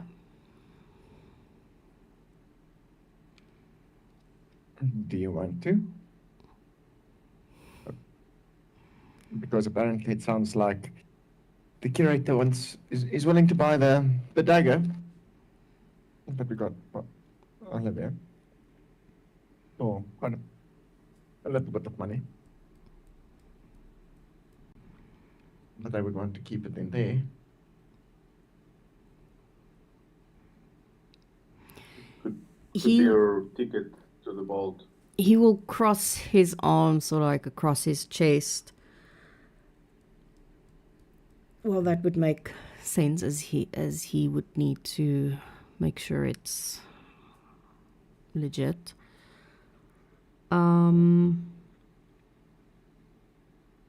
Getting into the vault is not easy. We've done it once and we barely got out. Well, do you know where the top of the vault is, roughly? I know a little guy who can make a pit. And that should Well, make a... Getting in opening. is not the problem, my darling. It's getting out that's the problem. or what happens inside is the problem. Would you care to elaborate? Well, once you set foot in the basement, there are, and he sort of like tries to think back. It's been a while. It's been a couple of years. What were they called? Golems. Is that what they were called? And he sort of like thinks, yes, there are golems that protect the contents of the vault. And they get activated if you step foot in the vault. Then we just won't put a foot down in the vault. He just gives a chuckle. Like, and how are you going to do that? None of you, as far as I can remember, can fly. Watch your mouth. Except for you, Vox. I can make someone fly. Throwing them does Well- not count. Listen, I have a broom. I also have wings. One's not facing in the right direction right now. I get it. It's okay. I touched the force field. It hurt. But I have a broom. I still don't understand why specifically you want to get into the vault. Because I have a pit. If I have a pit, I put the pit underneath the dagger. The dagger falls into the vault. I fly into the pit. Oh, no. The dagger is not above the vault. What is the dagger above? Solid ground, I would assume. Oh, so the pit might work. Unless the force field centered on the dagger.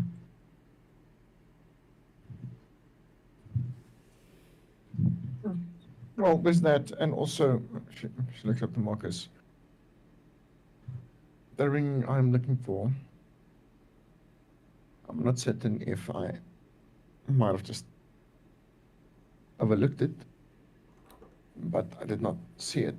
So I'm also thinking it might actually be in the vault. No, it's there. I've seen it. You're telling me I'm blind? No, I'm telling you, you just did not look properly. Maybe you got a little bit distracted by a lot of the shiny things.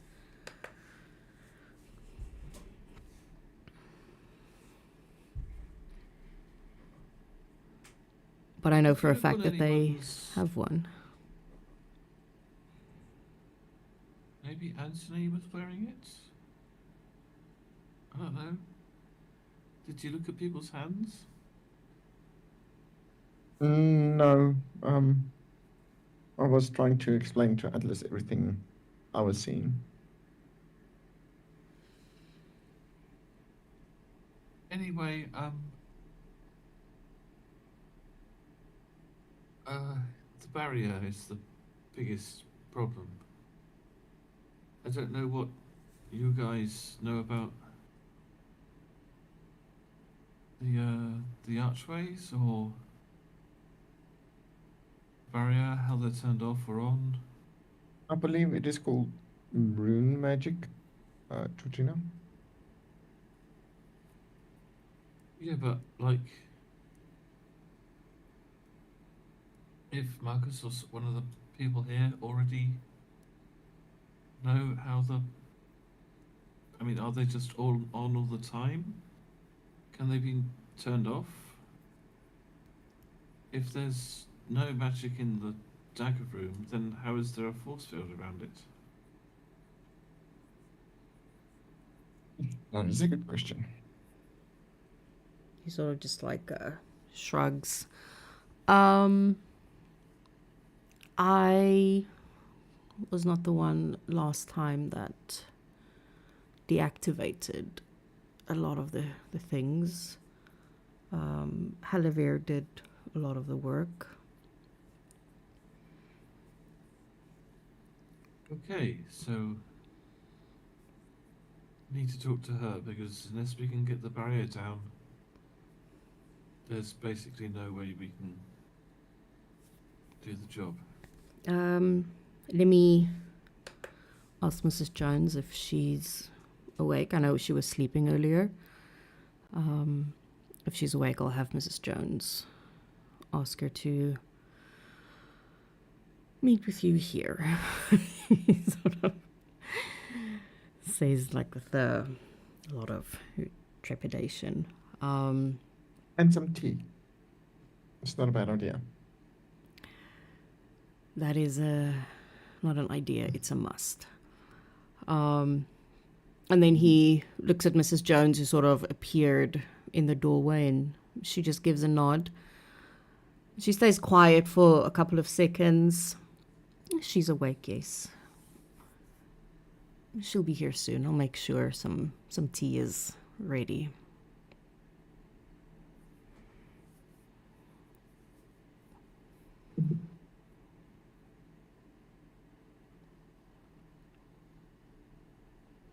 And then Marcus looks at everybody as they sort of like sitting down. It sounds like you are pretty stumped on how to proceed. Well, once I'm stumped, but I have ideas. But I'm not a specialist on rune magic. Don't really know that much about it. So I'm not calling myself stumped. Because if I can, well, I'm not saying I. If we can disable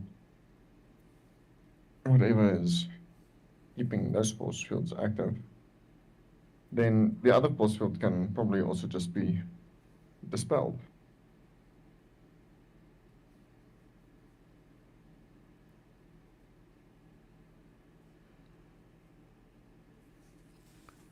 He sort of just gives a shrug.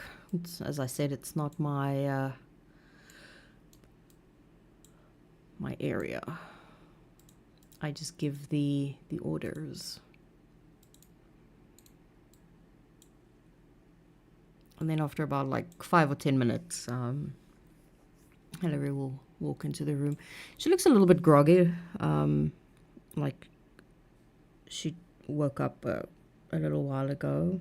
Like she definitely has been sleeping. And then she looks at Marcus. You're looking for me? And he gives a nod and he looks back at the table. They have some questions for you regarding the museum and the force field, how you got around it the previous time we had a job there.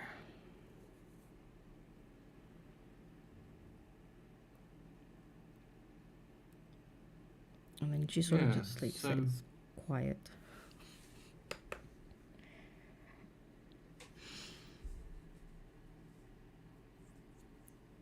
We'd, yeah, we're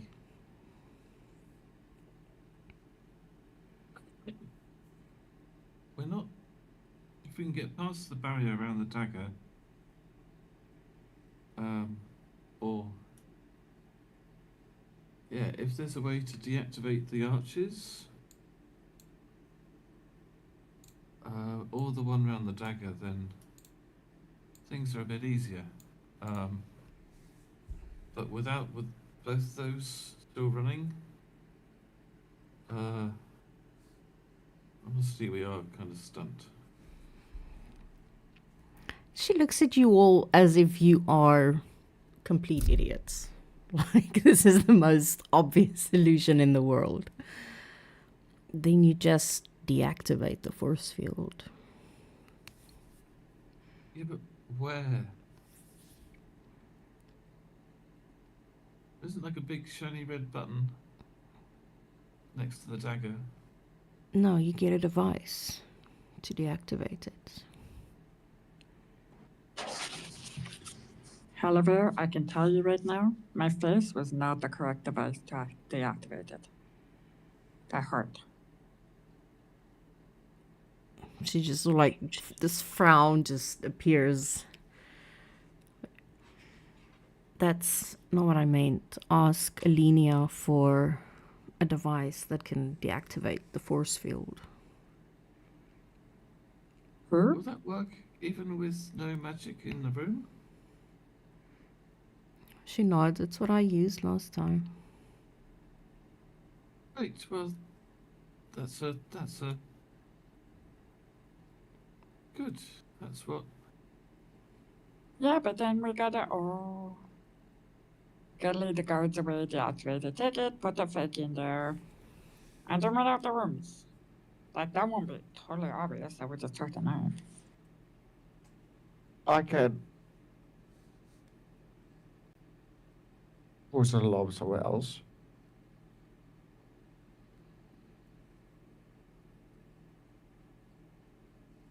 Should force them come towards me.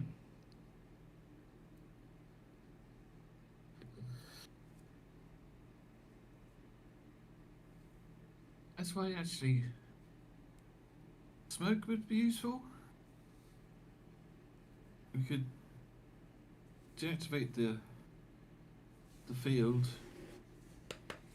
pop the smoke, run in, swap the daggers around, reactivate the shield, and then when the smoke clears, it's as if nothing's happened.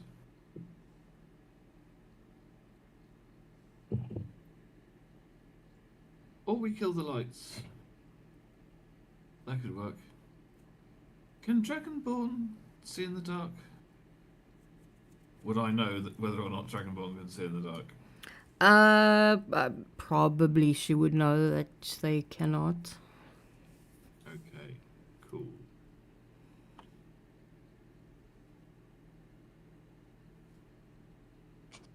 Smoke bombs. Nobody can see the smoke. Unless you have true sight. I think killing the lights might be less obvious that someone's messing with things. Oh, less obvious. Just the whole thing. All the lights suddenly shut down for no reason whatsoever. Yeah, but It's gonna like be someone would. Of course, it's obvious. suspicious. Nope.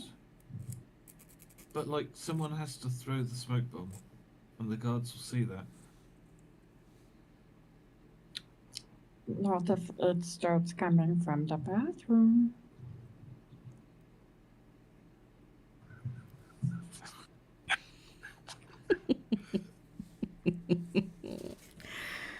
Oh, Nice I big see green fucking chaos. It's gonna be a shit show. It's gonna be a shit show. Literally. Okay, so where's this? What was the name of the person? Sorry, dear. Linear. Alenia. Okay, we find this Alenia. Then. She is an artificer. She has a shop in town. Any password or anything for her to do this sort of work? Not for what you're looking for. This. No. You can tell her I sent you for this, not for anything else. Except, then she looks at Akasha, unless you want to have a look. Well, I will be looking definitely. Well, Don't know for then what yet, but ask her to show you her other inventions. oh yes, definitely. She sort of gives this smile to Olivia, and then she looks up to Marcus.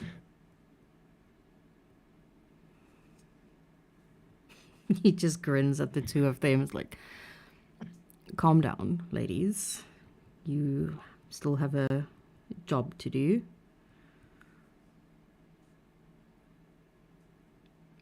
Although the idea is. Anyway. And he sort of like shakes his head to sort of get back on track. Yeah, you cannot miss her shop. And he will give you sort of directions where it is, and you sort of realize it's almost like right across from the gypsies' little wagon.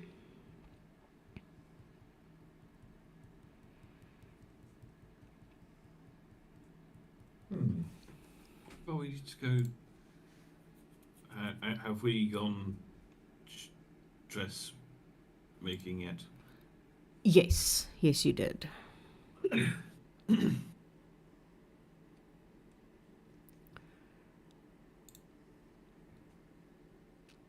Yeah, he gave you. He took your measurements and all those things. And if there's a specific design that you wanted in mind, he asked you for some pictures or whatever it is that you wanted, or he had you choose from stuff that he already has.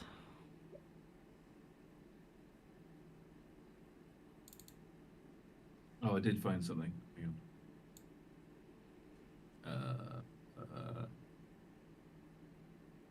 Kind of like a ladies' ducks thing, as in session chat, is what Georgina would like. Okay, I will have a look now.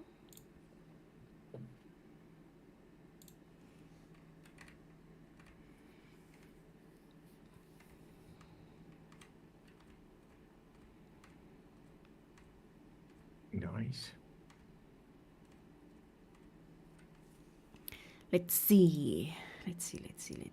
I'm curious. Ooh, very interesting.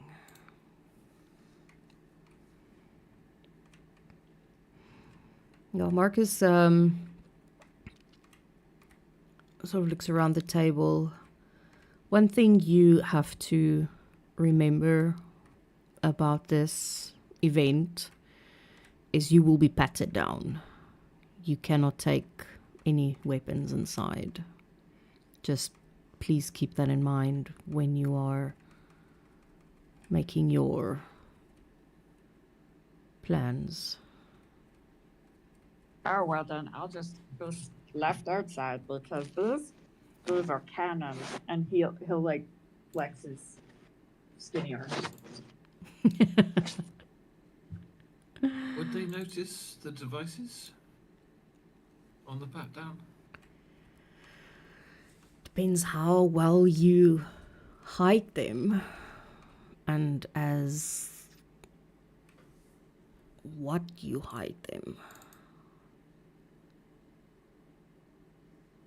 I've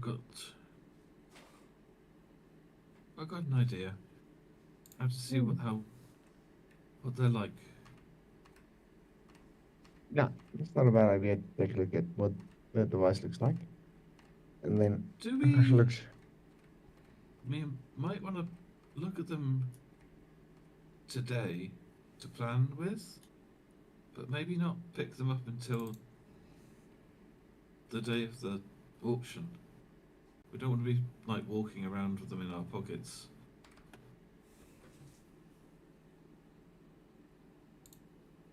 Well, to have a bag of holding that I can hide it in. Who? And we can also stow it here.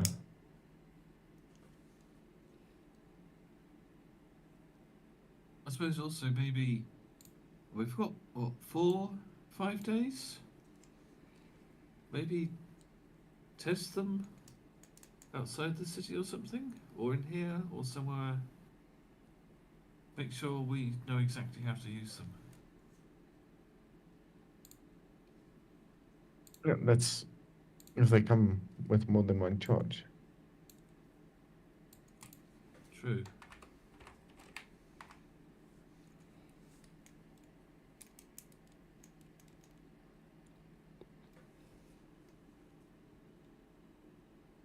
We then go take a look at it, see how hideable it is.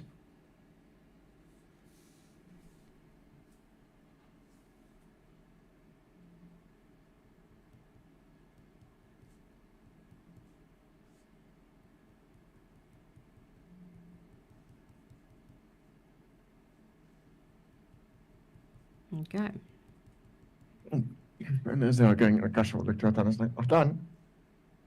How long did you say you can keep things hidden in that mystical space of yours? For an hour Oh, before they drop dead to the floor. dead or down. Okay.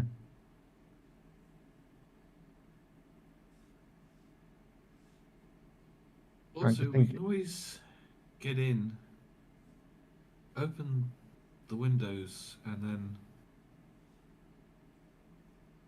pass something from the outside in. Not a bad idea.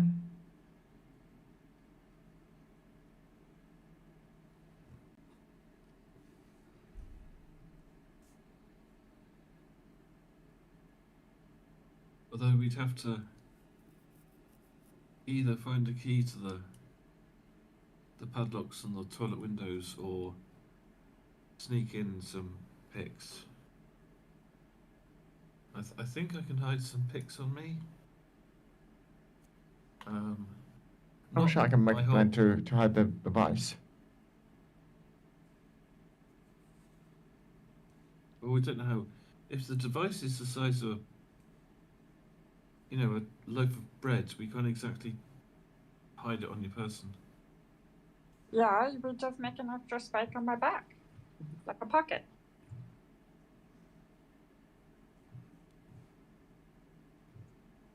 It sure looks like there's visible wheels turning in her head.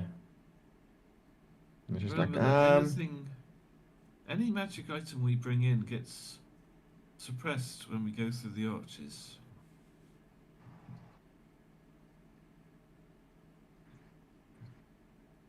Holiday literally did this last time.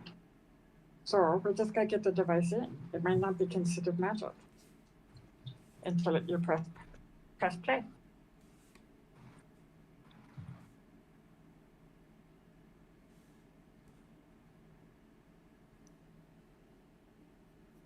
You'll turn to Helivia. Did you just... Oh, actually no, I just realised something. It's okay. We may need more than one device. Because you need, you've got to get rid of turn off the arches and then get to the barrier and then turn that off. So, but then you got to get the magic items in the first place, past the back down.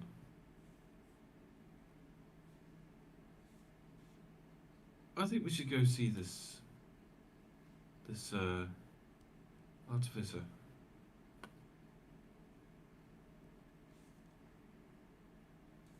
yeah. Akasha just wants to go for other reasons. No, Akash wants to actually figure out what the box looks or what the thing looks like. I have ideas.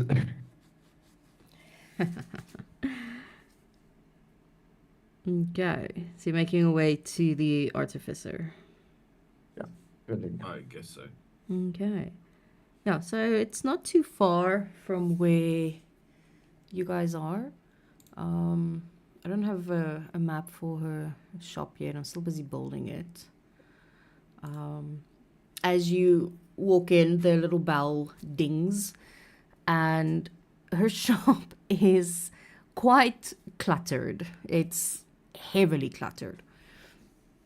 There are a lot of clocks and little objects that she's working on, and thingamabobs and jigamajoos, and just a lot of random things about. Her counter is at the back of the shop, and then behind her is a door, and then there's another door on her left that says private. She does look up as you enter, and it looks like she's working on some mechanical contraption. She looks like a wood elf. She's got this reddish brown hair, sort of like greenish eyes, and she gives a little grin as you all walk in. She sort of looks at each and every one of you, and she puts her elbows on the counter and sort of like her hands together, and then she rests her chin on her hands, and she tilts her head a little bit, and she's like, "Hi." Hello. Hi. You are quite a bunch in my shop. A very good-looking bunch.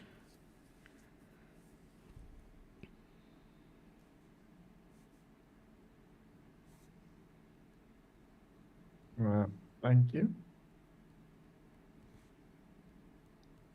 It's my pleasure. And what can I do for all of you?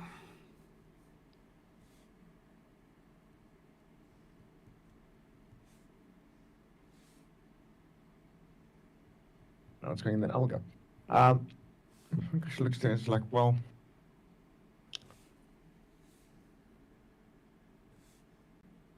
Halavia said we can come and speak with you. Oh. And she gets a smirk on her face.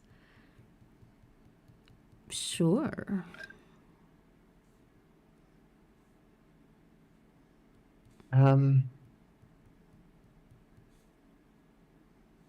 He mentioned a device that you might have stock of.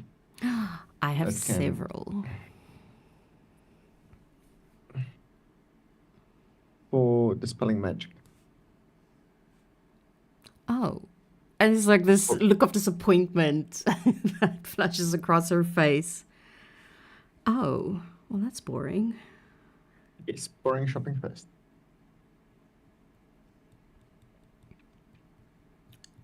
Specifically ones that maybe deal with some arches?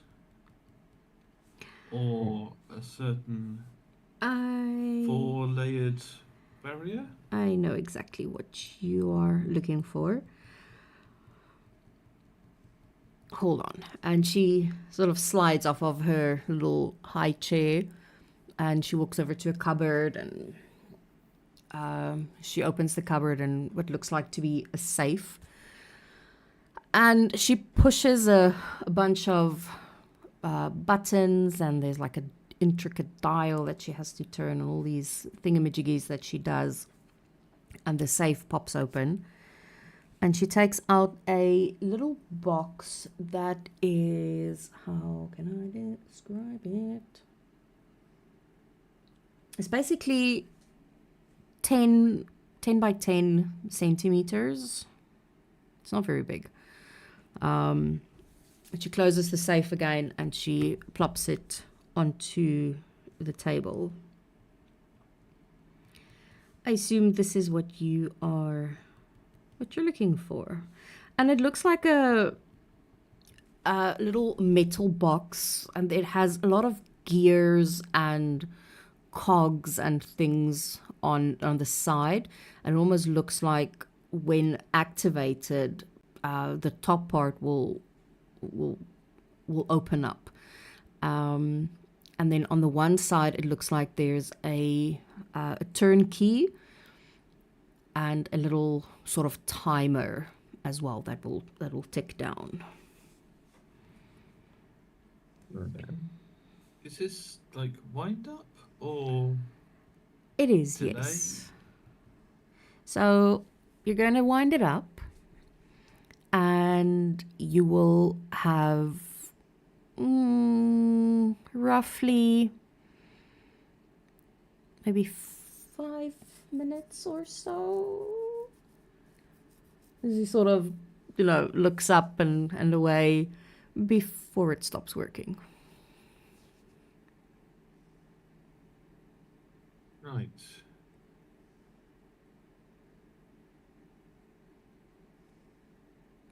How many of these do you have? I only have Sorry, this one. Did she say you had to look away from it before it No, finished, she or- was like looking up and away as she was describing what it was doing. Oh, Is she looking left or right? Everywhere but at the box. So, 5 minutes. About. If you're lucky. 4 minutes. If you're lucky. What's the minimum time? 30 seconds. We can do something in 30 seconds. And this one draw too much attention? About that. It and she sort of gives this nervous chuckle. I have not been able to fix this little snag. Not always, but sometimes. It depends on what happens. When the timer runs out and it's done working, she sort of like whispers, it makes a noise. How loud of a noise? Loud enough to attract people. But it's not always. It's not always. It's only sometimes. What's the range on it? On the device for doing what it is that you wanted to do, Yeah, how close do you need to be? 5 feet. Okay.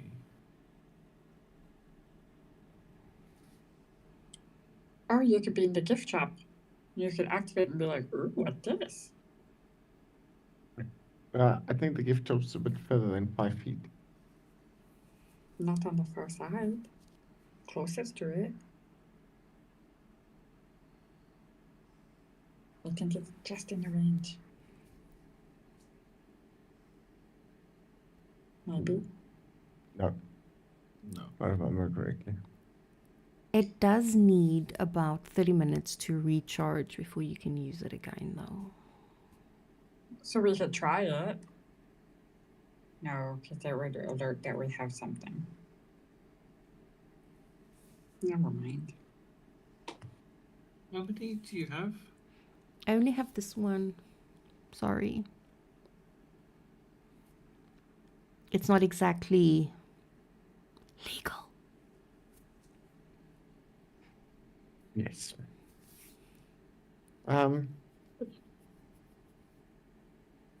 how much? You said Halivir sent you, right? Yes. You can borrow it, but I want it back. Okay. Sounds like a fair deal.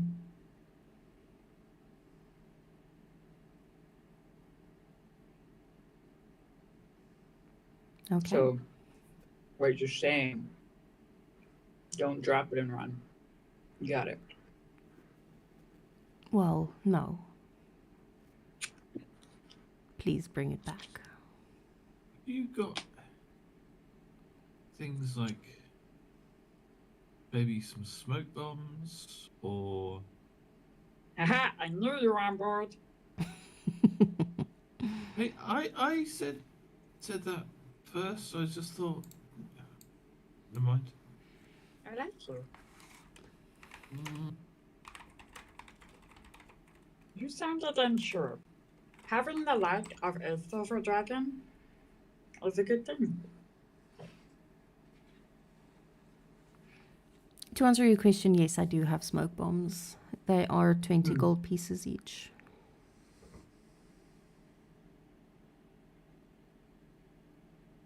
I'll take 5. Sure. And she I takes have out a 5 box. more too. She'll take out a box and she'll put it on the counter, and there are about 10 smoke bombs in there. This is all I have. But then we'll take the other 5. Okay. Oh, it's there in the smoke grenade. It's in the standard. Yeah.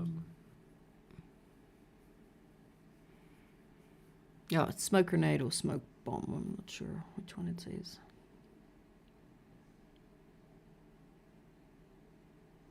Smoke grenade. Venturing gear.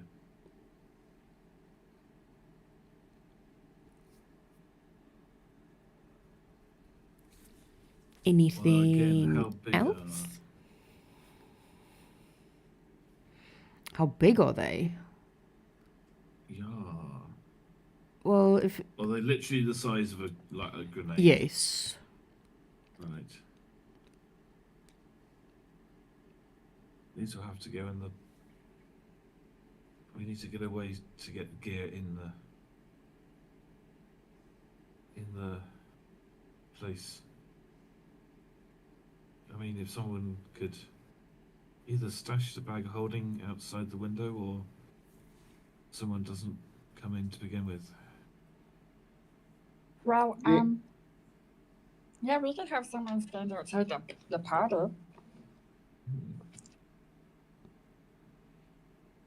Um, I'm too short for that though. I was just thinking. Tim, Hmm. how big is the bag of holding? It's not a big bag. No. Gosh, it looks really good. She's like, I have an idea. Oh, fuck, my mind. But I'll have to think about that very carefully. You might need to give me a day or two to see if I can smuggle everything in.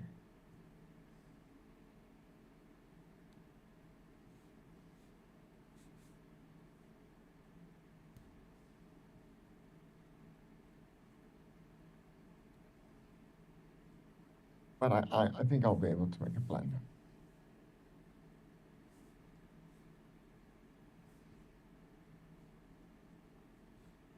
She looks at the group, is like, was there anything else you guys wanted to buy?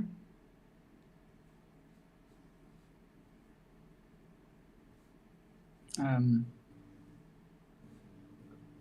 okay. Hatan would ask our new friend if she has any anything that could start a serious fire. Like a firebomb? Yeah, for instance. Or dragon's fire. You are. Well, it depends on exactly what you wanted to do. I mean, you can use Alchemist's fire. Would that work?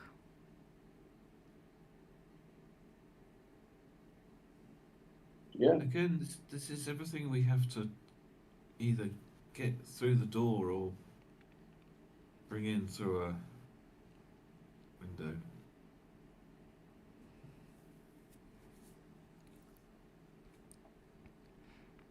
Well, I have 2 vials of Alchemist fire, and they're about 50 gold pieces each.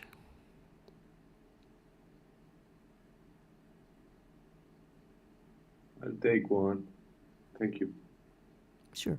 And she'll hand Hatan the little vial. And obviously, the glass itself is a lot thinner than a normal potion vial because it needs to break more easily. And as she hands it to him, she's just like, remember, be careful. As soon as it breaks, it catches fire. It'll not. Okay, so don't shove it. Oh. Oh. No, don't might shove it have- up someone's ass. And she sort of just like giggles at her own joke. You see, I was thinking the same thing. I was thinking, what if we just take one and just ram it up a guard's bum? You have to make I sure don't it think we're breaks. supposed to- I mean, There- we have to kick him afterwards, but that's kind of like attempted murder of internal burning. Sounds spicy. She just shrugs. I know of someone who's done that before. Ooh, it turned out okay. I made it. Did the person survive it? No, obviously not. But I mean, like, that person, you know. They're okay. Well, I only heard the stories afterwards, so I didn't obviously see it. And she kind of just gives a little, like almost like a shiver. Not really something I would want to see. I don't wanna. For science. You call yourself a woman of science. Not exactly. Ask your friend that sent you. Well, you know her not gonna have conversation. Let's just say I make interesting devices for her work. Speaking of which, she Uh, said something about other inventions. Kasha looks to I'm sorry. Kasha Her looks to Georgina is like, this is for a different type of fun. her face lights up. It's like, do you want to see my specialties that I actually specialize in? Do you want to see those? Do you?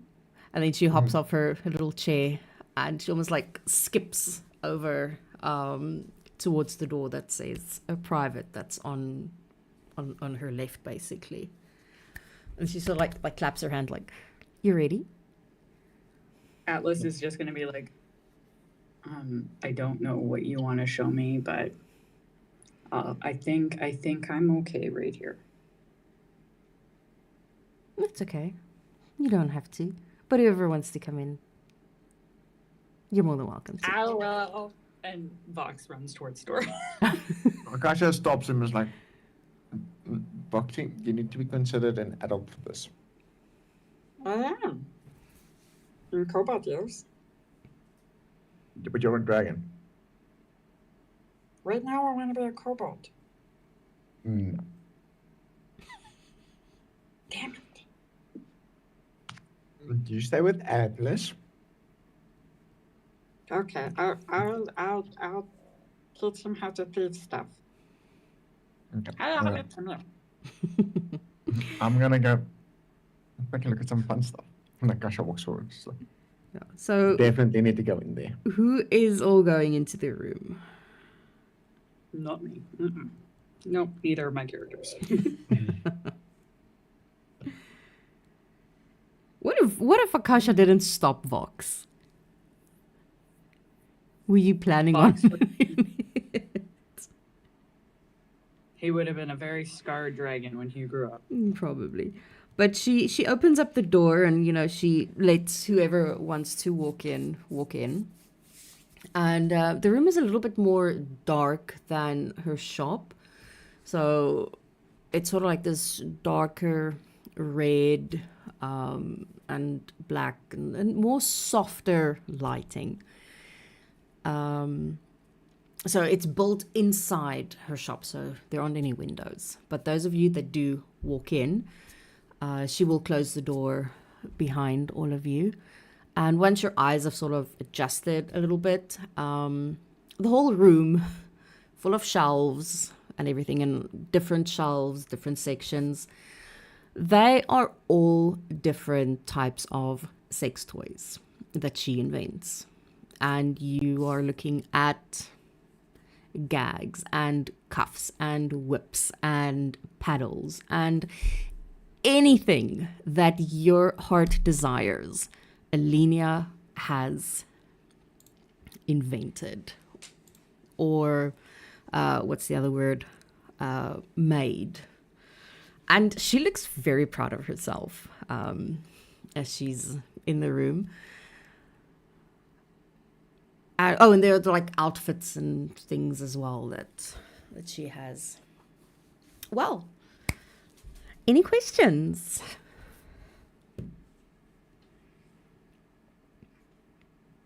After, you know, you're not as stunned by all of this amazing fun toys. It depends who all came in. I don't know. I think they are reconsidering whether or not their characters went in now. Oh no, yeah, I think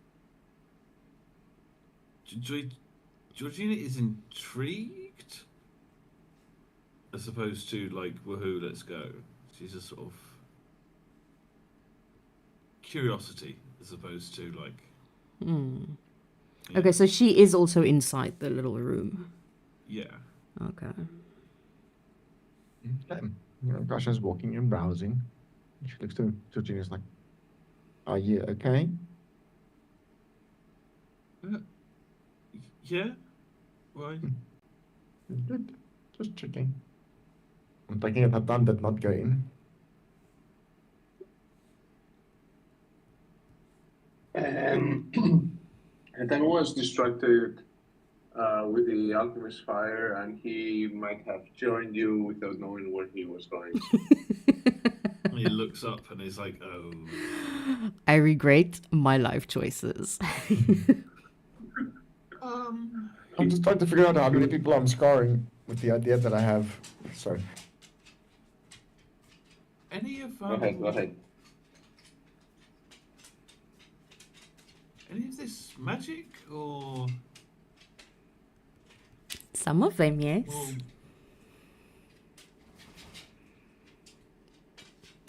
And she takes off the shelf a box, and she opens it up, and it's essentially a vibrator that is magical. This one is magical. If you decide on what the magical word is to basically activate it, and it gives a very nice sort of like a vibration effect for some solo fun time. right.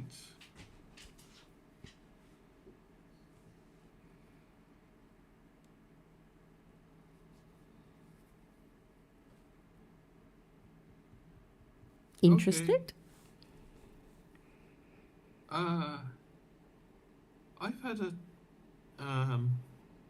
interesting couple of days. I'm not sure if I'm. You do look like you need it though. And she closes the box. Let's say this one is on the house. And then she holds it out to Georgina. Is there a catch? Nope, not on these ones. Is something going on? I can tell you out of character, no. She's very good at what she does with her sex toys. She's very good. No, I was thinking more like, is there a catch to like her giving it to me? Oh no, she's just very into certain Getting the fun. things. Yes. And she looks up at Georgina with her, her blue eyes. My wife would love to paint you. You are just absolutely exquisite. And I think for the first time there is a definite blush in Georgina's features. Alina will sort of give her a little boop on her nose. No need to blush. It's the truth. But I am serious. Siora would love to paint you if you would sit for her. Obviously without the gloomy cape. Preferably naked, but I don't think you would want to do that. So you're more than welcome to wear clothing if you want to. But she would love to paint you. You've got beautiful features.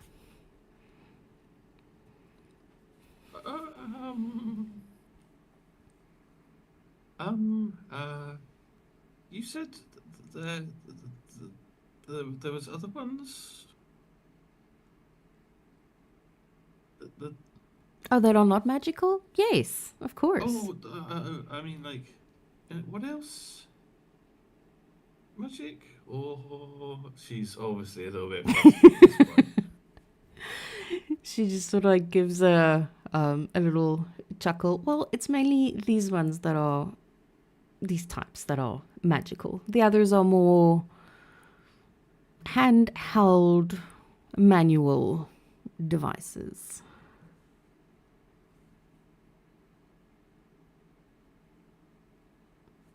Right.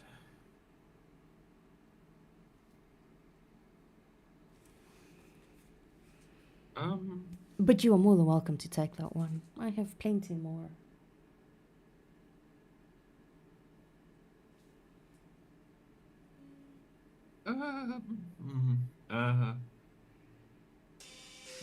Oh, obviously put it in a bag. You're not gonna walk out with it like that.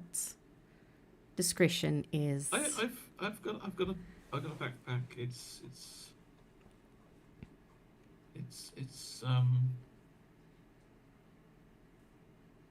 do you need to recharge it or? Nope. You don't need to recharge it. It recharges itself every day. 5 uses a day. Okay.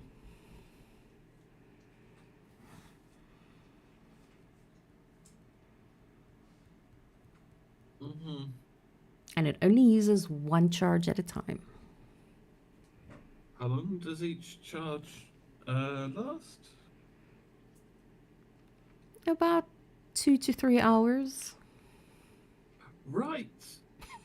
Okay. Yeah.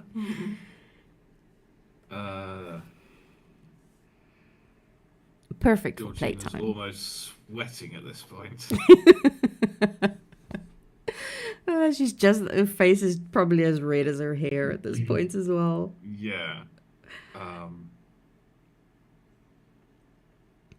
You're I mean, have you've tested it? It's. Well, I haven't obviously not tested this one, but obviously the prototypes I tested, and then I just perfected them from there. Is there is there a button to press? No, it's activated by a word. So when you're going to use it for the first time, you are going to think of a word that is going to activate it. and you just hold it, think of the word, say it, and every time you say the magic word, it works. Okay. No clumsy buttons. Who needs buttons? Batteries that run flat. Or batteries Doesn't then run make too much noise, does it? No. It's almost silent. Cool. Okay. She's just sort of like smirking, and Alina is having the best time of her life right now.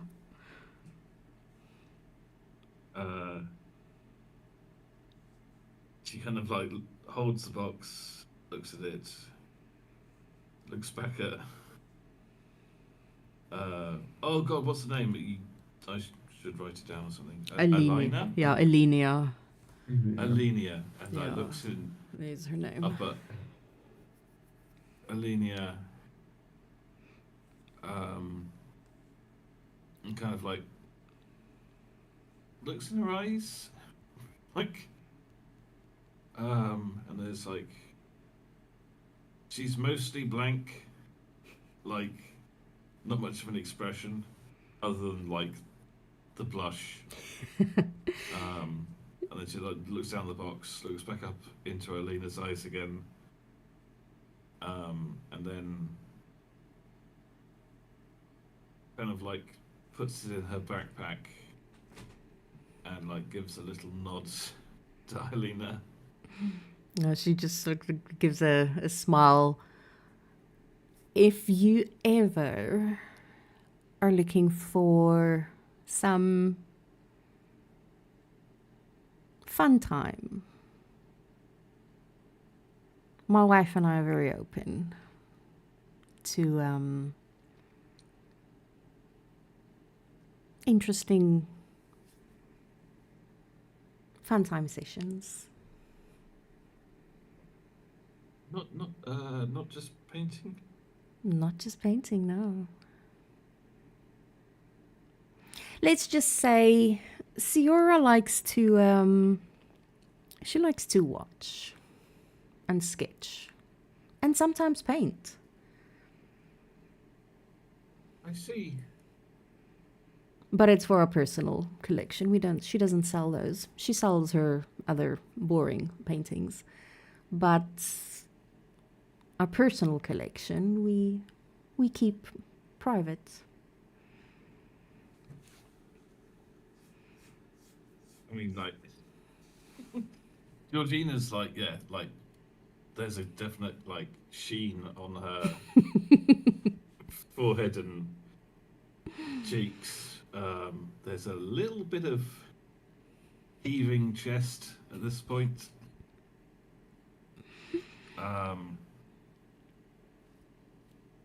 And she sort of gives a little smile and then is gonna probably very awkwardly and rather stiffly turn to go and probably accidentally bump into Akasha. Alina will sort of just give a chuckle, and then she turns to Hatan. You have very interesting features as well.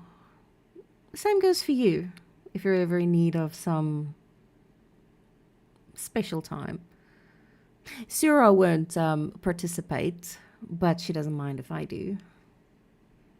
So if you're ever, and she just gives him a little wink, ever in need of some release, you know where to find me.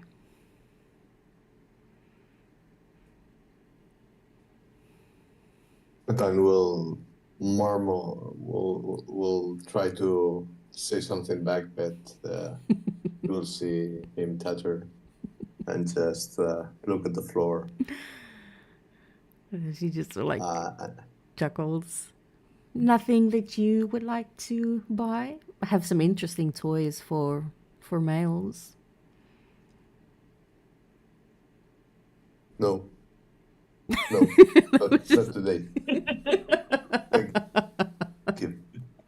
That was the fastest no in history. Nope, nope, nope, nope, nope, nope. And then she looks to Akasha. You seem very, very curious. You're What? also really pretty. Thank you. My partners also think so. Oh. I like the sound of that. If you're interested, you should visit us sometime. You would make a lovely addition to our private collection of paintings. I'm certain, but when she sort of turns to the section with the strap-ons, and she'll pick up one of the strap-ons, roll it up, it's like, my boyfriend gets extremely jealous. Oh, that's a pity. As far as sharing goes, I think I've tested the limits with Halavia already. Her eyebrow sort of raises. That's your girlfriend? Yes. Wow, you must be something special if she doesn't want to share. Well, she already shares me with a person, so I don't think pushing limits even more is going to be a nice idea. But like I said, and she'll pull the strap on towards us like, he is really not going to be expecting this one. She put it in her hands. He's gonna kick your ass. She leans closer to Akasha's like, I really don't think she will mind. You know what, you can ask her, and if you get out of that questioning in life, we can talk about it. Oh, I'm pretty sure I will. And then she lowers her voice a little bit. Let's just say she's part of a private collection. And then she gives her a little wink. So, what are you interested in today, apart from that monstrosity? She gives me a little giggle, like, well, I need to become adjusted enough to, let's say, hide a bag of holding.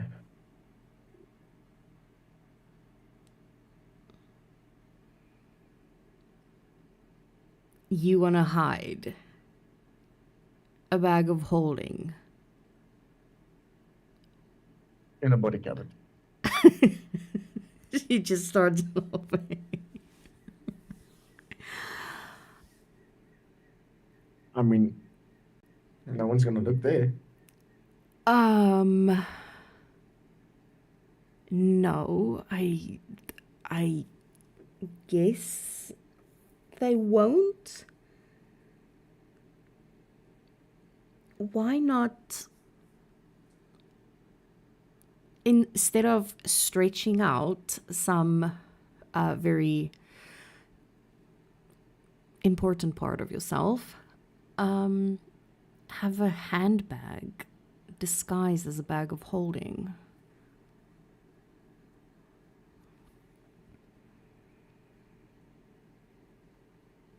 A handbag disguised as a bag of holding, or a bag of holding disguised as a handbag? Same thing. I am fucking flabbergasted right now that you want to shove a bag of holding up your fucking vagina. I'm not being around the bush on that one. I have never heard something like that in my life, and I make sex toys for a living. I was not aiming for that cavity. Up your ass? That is even worse. Well, That is even worse. And she's just like, what the fuck? To be fair, the anus can stretch a lot more than a vagina. we can And that's fit 2 raccoons in. accurate. That is true, but that's not where her mind went at first. Clearly not. Nope. Okay. Let me help you with this. You seem really, really sweet. Maybe a little bit naive. Yes. Let's do a bag of holding inside a handbag so that we don't have to stretch your ass to fit a bag of holding. Okay. Unless you want to shove the bag up there. I mean, I cannot kink shame. I have no right with what. No, it's fine. Let's just do the handbag. Oh gosh, it's just shaking. It's like Okay. making this so much worse. Pun is standing there. spitting profusely. Yeah. What's the other? Georgina's just standing there, eyes wide, and she's like, "What is this woman doing?" What are their reactions when this conversation is going down?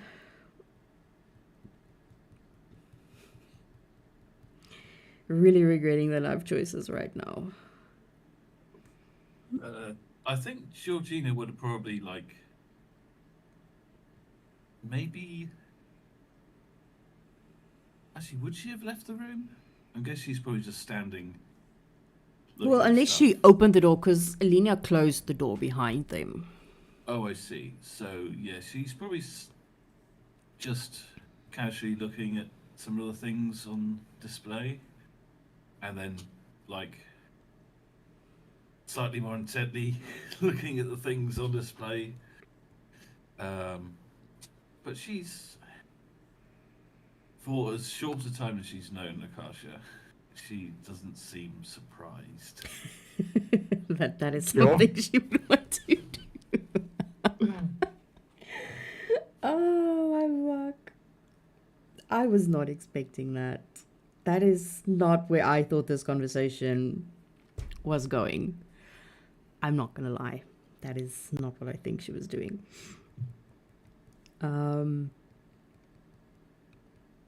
Things we try and do for inspiration points.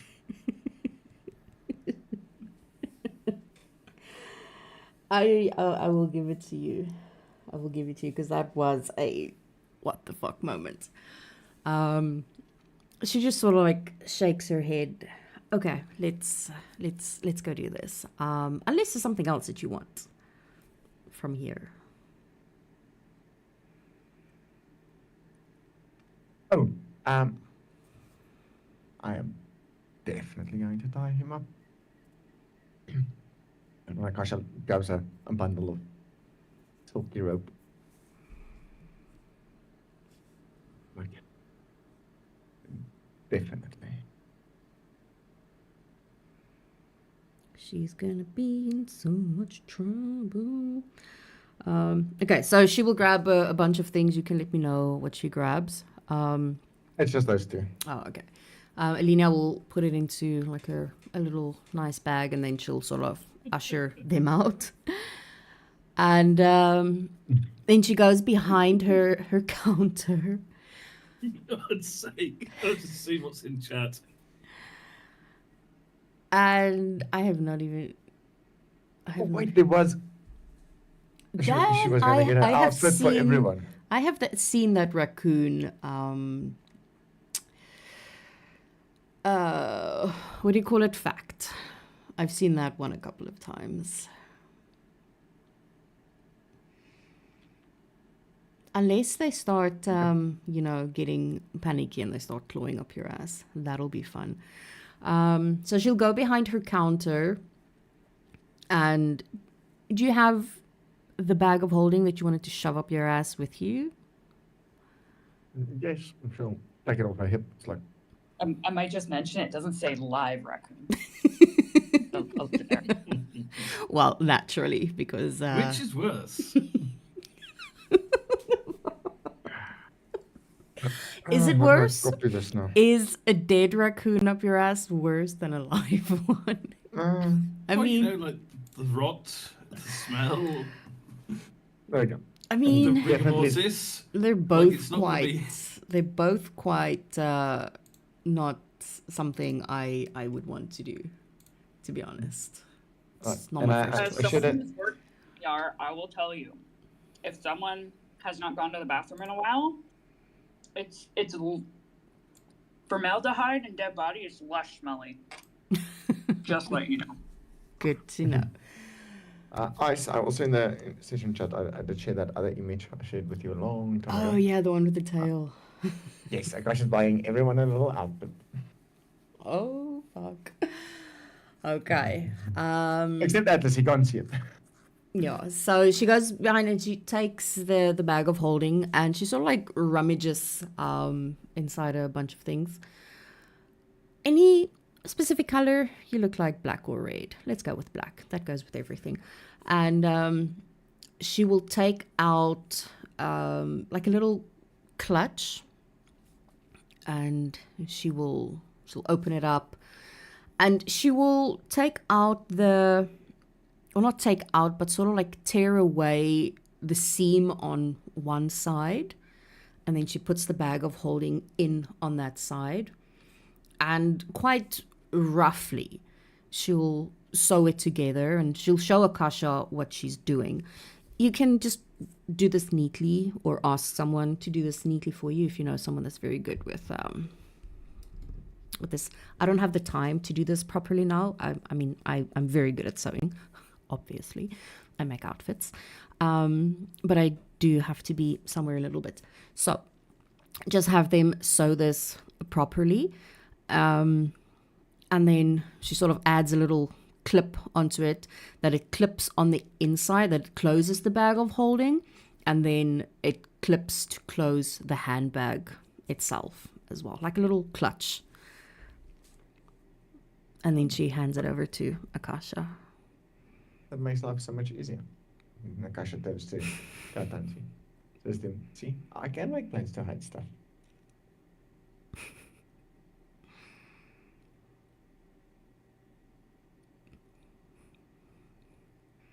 She just sort of like chuckles. I have never heard someone wanting to hide something. Well, I mean, not a bag of holding. That's a first. That is a first. But yeah. Okay, is there anything else that you guys want to get from her or buy from her before we end it off? Well, Are we when gonna they be, all go, I was just gonna say, when you go out, Fox is literally putting something in Atlas's hand, and he's like, "Now they're closer like that," and Atlas is like, "I don't want to learn to steal stuff," and he's like, "No, but you don't understand," and then he does it again, and Atlas is just like, "Who the fuck left me in charge of the child? Like, who did this to me? Why? What have I done in a past life?" Why? Yep, that's all. Akasha will take Atlas by the hand and goes like, come, I think I scared this nice lady. Well, and Georgina. No. Understand this. You did not scare me. Hardly. Mentally scarred. No. Surprised. I have never heard someone utter the words, "I want to shove a bag of holding up my ass." You have never been around me. I gotta tell you, lady. The amount of stuff I want to shove up there, and I keep being told, no, don't do that. It's dangerous. It's so rude.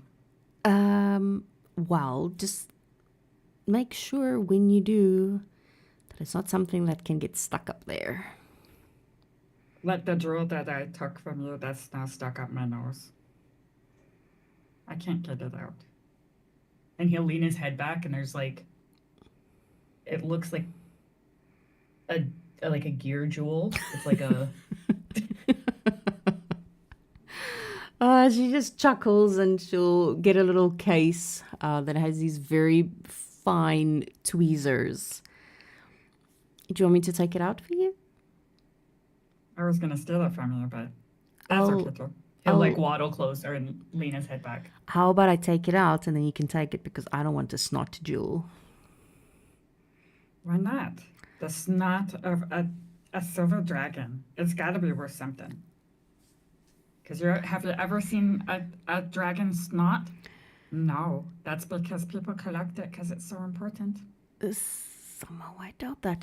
But sure, let's go with that. And she will kneel down and she'll like gently put the tweezers up his nose and she'll grab it and she'll just quickly yank it out and kind of just do a little then she'll drop it in his hand. You can definitely keep that. He'll be like, she doesn't know. And then he'll like walk over to Atlas and be like, so that's how you do it. Long con. And he'll like walk out the door and Atlas is like, he'll just start emptying his pockets of stuff that was in her stuff. And he's like, he just kept shoving things in my pocket. I just, don't leave me in charge of the children anymore, please. Oh, I didn't leave you in charge of children. That's a child. I'm pretty sure that's a child. Oh, wait, one sec. Oh. And then he like reaches down his shirt, which is tucked in, and he pulls out a rather long device that artificers typically use. He'll hand it over. He also told me to keep that between my breasts. I'm pretty sure that's everything. And he turns around just to be like, was there anything else? There is things tied into his hair. It's like, it's been used. Can I, or should I, give you a pat down? Just to make sure. Ooh, I'll He help. pats him. He puts his one finger up to each of them in differing directions, kind of where their voices are, and he pats himself down. And he's like, I don't feel anything on my clothing. There's some stuff like woven into your hair. Okay, so he'll like turn around and just like lean his head back so that people can reach. She'll take it out, and she's quite gentle when she does it. Apart from her, very forwardness, she is quite gentle when she does take it out. He has soft as fuck hair, like silk, spider silk, soft. Spider silk soft. She sort of like looks up at him and she'll realize that he technically can't see. You're just as smoldering, should I say. Oh my goodness, like all of you. Sura would have such a fun time painting all of you. Whether or not it's during some fun time or not. I don't know what fun time it is. However, You don't know what fun time I don't- is? no. Having sex And I is don't fun know time. if I no. That's not I think something that was I'm like allowed to snooze partake in. Wait, you've never? No. I am a male of my den. A monster in short terms. Never once in my 220 years have I ever been granted that option. Yep. Can I grant you that option? No, I don't think so. No, no, no. His cheeks, he has like typically dark dusk cheeks, but they start turning a little bit more like purple. He's like, no, no, no. Mm-mm, I think you should go have fun. mm-mm, I'll be nope, gentle no, the first time. no, no. And he turns around and walks right into a wall. And then he tries to feel around for the door until he finds it. And he's like, nope, I'll burn in the sun. And he like literally left his his parasol inside. It's just like, what like, is nope. wrong with the males in this group? It's so weird. But anyway, Georgina looks slightly disappointed.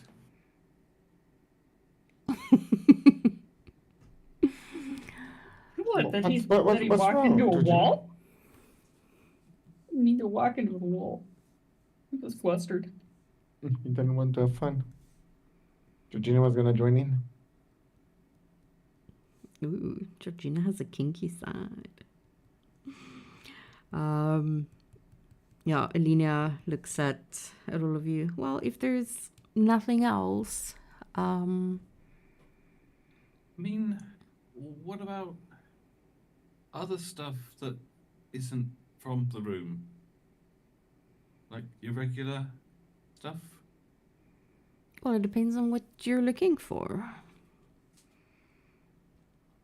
I mean, I'll make a sort few of- things here and there. Mainly people come in for me to do boring things, fix their clocks and watches, and sometimes make little contraptions to help in the homes and deliver messages and things like that. And it's boring, so I decided to turn my interest into other things. So, said little things to communicate? What sort of... I don't know if Georgina would be aware of such a thing as a sending stone. I would say probably yes, because it's a pretty commonish item. Communication, like sending stones, earrings, things like that. Yeah, I think they're Yeah. literally common magic items. I think everyone would have heard them. They're Mm. basically this version's telephone. Yeah. I make those as well, yes. I can make them into either stones or earrings, anything that you want. It doesn't have to be a boring stone. Earrings, have you got any right now, or... Is Akasha that wearing in hers? order? Yeah, she is. Elenia Like, she would will never take it off. look up at her like, oh, that's one of mine. And to answer your question, yes, I do have some earrings. Any particular style that you like? And she'll take out a little jewelry case and she'll open it up. And there are about 5 different pairs of earrings. Some are gold and then there's silver. They're all fairly plainish. But then there is one set that's more like it looks like it was made from bone, shaped into little skulls.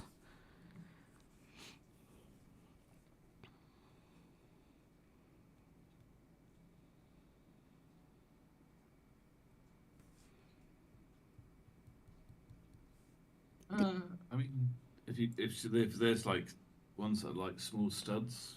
Yes. So these are just your normal type sending stone ones. You can use it once a day. 25 words or less. one side and then 25 words or less from the other side. Anywhere.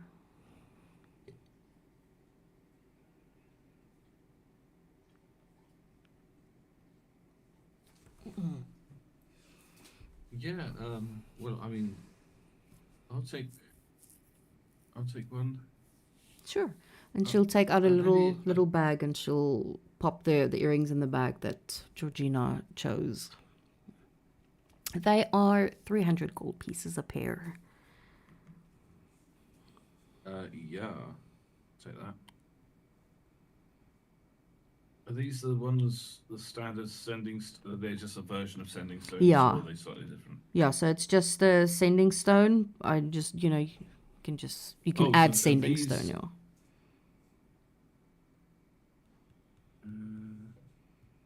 Does she have like little bracelet ones? But because regular sending stones, you can only send messages to the other pair, or is this a So type where you yeah, can so it comes in one pair. So Georgina will wear one earring, and the other person Okay. will have to wear the other one. So she will see that Akasha only has one little skull earring on. Okay. Does Little she have like little bracelets. bracelet ones? Yeah, she Yeah. will have some bracelets as well. Okay. I'm gonna have Vox buy bracelets for him and Sadie Oh, so that they can talk every day. And he'll make sure that it gets shipped to her so that they can talk. okay, cuteness. Well, he is a big brother. No, Sadie not gotta going to take understand care. how it works, and she's going to want to constantly talk, and it's only going to go He'll through say- once a day. He'll say once a day, once a day you can talk to me.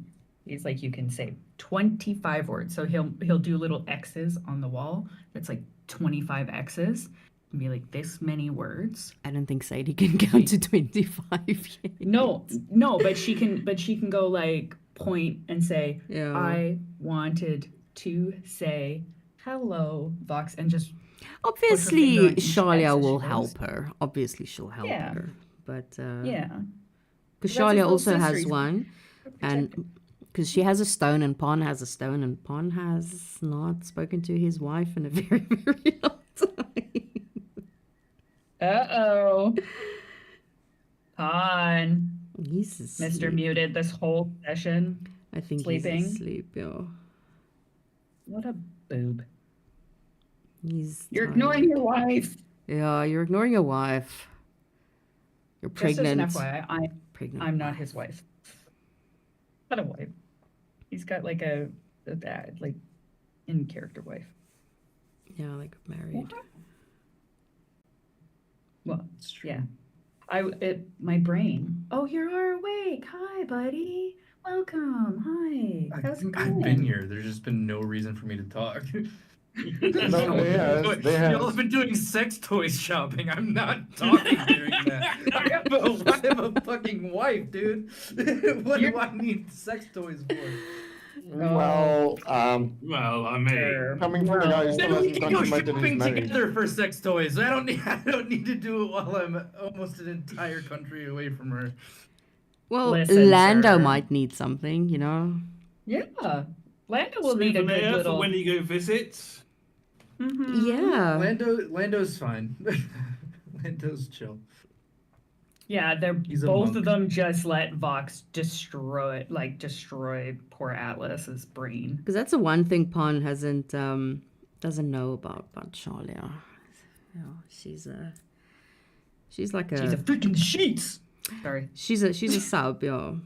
She has like little collars and everything that she Oh, usually- trust me, Pom probably knows.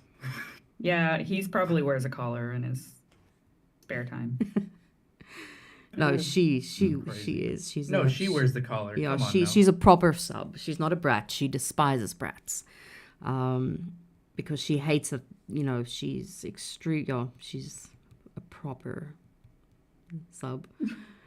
Great content for today, everybody. Super Okay. amazing session we've had. Yeah, It's been important. last night I Wait, sure. in the Wednesday session, I can't remember how it came up, how Pon's like backstory and everything came up, like how I Because we were talking literally about how Ola, you were fucked talking him. about how if you put any kind of royalty in your backstory or anything like that, you'll yes, figure in out a an way to arranged exploit it. marriage, yes. XYZ. And I said how you fucked me on Pon's backstory. Best thing ever. And we got into it, and everyone was on my side that she absolutely fucked me. Yeah, there was like one person that popped into the chat, also a DM, and he was like, dude, you fucking railed that player. I was like, yes. It's like, that is, yes. That's my job. That is, my yeah. job. And he's like, and No, then 100%. eventually, he sent back, it's like, I'm heading into my session, not going to rail my players today, but I definitely made notes. It's like, okay, glad I could give you some inspiration. Happy to do that. Happy to do that. Happy hunting. Yeah. But I also made it Okay, yeah. very clear that, you know, it's with the player's permission that I do shit like that. Oh, 100%. But I didn't Guys, expect I you to have do to say that. good night. Good night. Oh yeah, you have night. work tomorrow. Oh my goodness, it's Yeah, late. yeah. Oh. Just the last night, I gosh, I would have asked Linnea about the upgrade of her hearing and how much it would cost. Oh, okay. Just send me a message. So I just remember. I will do so. But Okay, sleep well. I will definitely do so. Have a Bye good bye. I'm morning. leaving too. good night. Bye-bye. Okay, Night. bye. Goodbye. Yes. Bye-bye. Bye. Yeah, because there are some players that don't want like the whole trauma dumping type backstory type thing, and that's totally fine. And then I don't do it. Then I sort of just chill out. But yeah, I most think of it's them. giving you free reign on all them except Foxy, right? Pretty much. Yeah. Yeah. Yeah. So. Yeah, because like you have free reign on what happened with both Mondays and Atlas. I'm trying to figure out what you're gonna do with Atlas. I've started making some notes here and there. Yes. Okay, I'm excited. Yeah. Definitely started. I feel like it's a bit harder for Atlas and Lando only because they kind of came in like with each other. So unless it's something to do like with before Lando met Atlas. It will be Yeah, it before. is. Yeah, it'll be from before they met, definitely. Because what I Yeah, like to do because is I like stuff to that make happened. it separate in a certain Yeah, sense if I character can. specific. Yeah, no. Yeah. Totally. And keep in mind as well, like when at least I was under the assumption that when Atlas met Lando, and had that moment of, oh hey, like you're a person, right? You're like cool. Lando looked in his eyes and went, oh, you've seen some shit. I'm getting you out of here. Type thing. Because he has the haunted background. So it's like, I don't think that would have happened with Lando. It would have been more like Lando looked into his eyes and went, oh, you need to get out of here. Type thing. Yeah, probably. Yeah. Okay. Now it's canon because you know. Can I find a portable hole? A portable hole? Oh. Is that just a homebrew thing? I don't know. I don't know. There's a portable ram. Portable hole is an item. Poor. It's like a kind of like Well, it's not a worse. A breathing bag of creature holding. within a closed It's a portable bag of hole. holding that you essentially can hold and like fold and keep on you, and then you throw it on the ground, and then you can reach in and pick things out of it. Well, I think people don't suffocate in the hole. It does Yeah. say. No, they Bag don't. That's holding. right. That's right. Yep. I And remember think that item. the inside is bigger? Question mark. A Like, it has an breathing actual creature structure within. inside? So if it's closed, a breathing creature within a closed portable hole can survive for up to 10 minutes, after which time it begins to suffocate. Unless it doesn't need to breathe. Yeah, unless it doesn't need to breathe. But no, it still technically suffocates. So this fine black cloth, soft as silk, is folded up to the dimensions of a handkerchief. It unfolds into a circular sheet 6 feet in diameter. It's a big hole. Yeah, but it's like if we had a hanky, that we would just be like, wah underneath the dagger. That's what I'm saying. Dagger falls in the hole and then pull the hanky back. Yeah, that's really smart too. Damn. Okay, so the Our barbarians cylindrical have brains. space within the hole exists on a different plane, so it can't be used to create open passages. Any creature inside an open portable hole can exit the hole by climbing out of it. Yeah, but that's talking about creatures. This would be. I'm an just item saying, like into the hole. you could essentially put pawn and then all of this stuff that we need to inside of the portable hole, and then You just put it have on the minutes. ground or somewhere. Yeah, you have 10 minutes Yeah. then to get him out. And then you have 10 minutes. Which would be as simple as someone walking in and going, "Oh hi, shake a hand, excuse me, And just go to the bathroom and I'm feeling sick." pawn Yeah. out.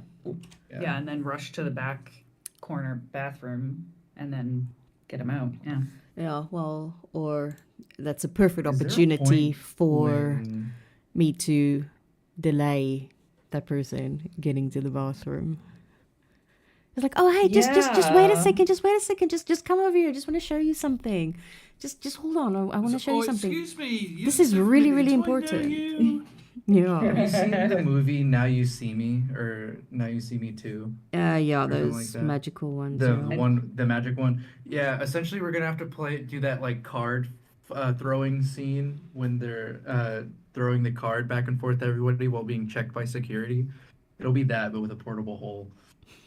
No, I think the smartest thing in that instance would be someone who possibly could have Tasha's vomit thing Oh, literally God.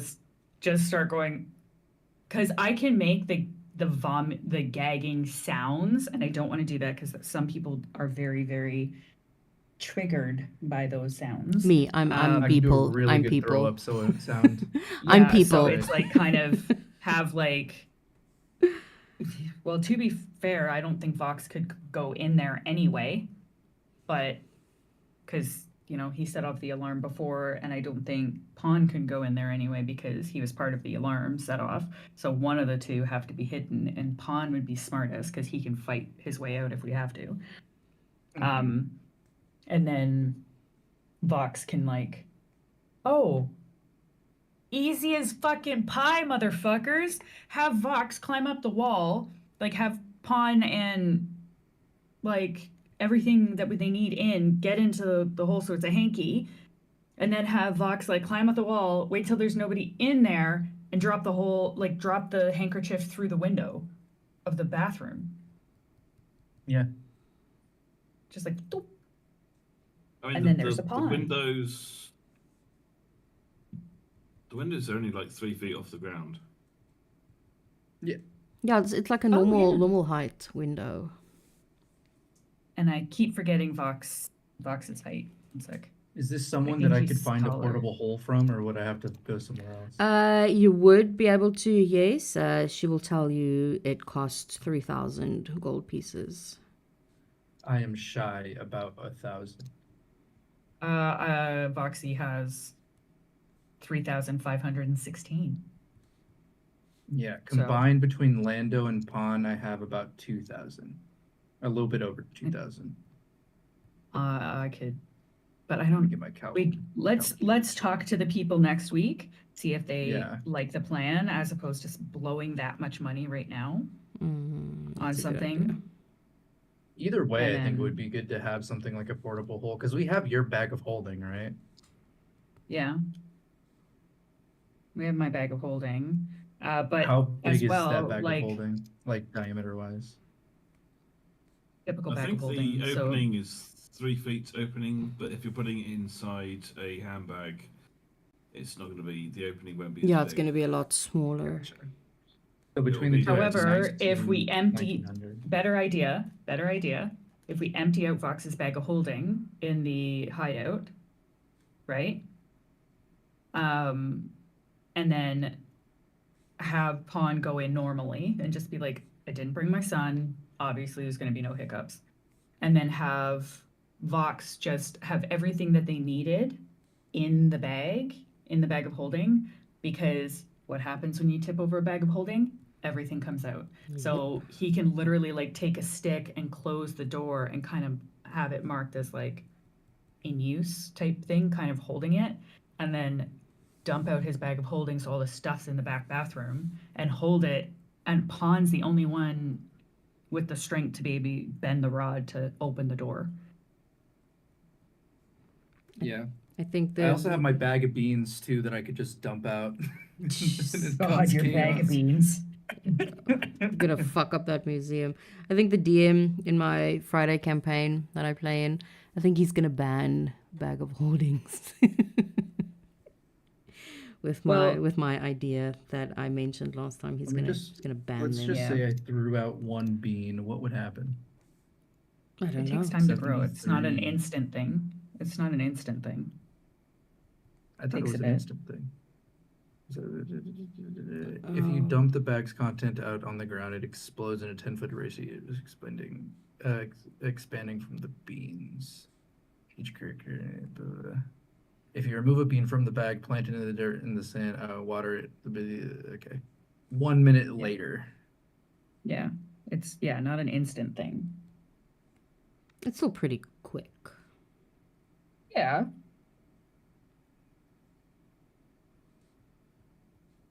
Yeah, it's somewhat quick for sure.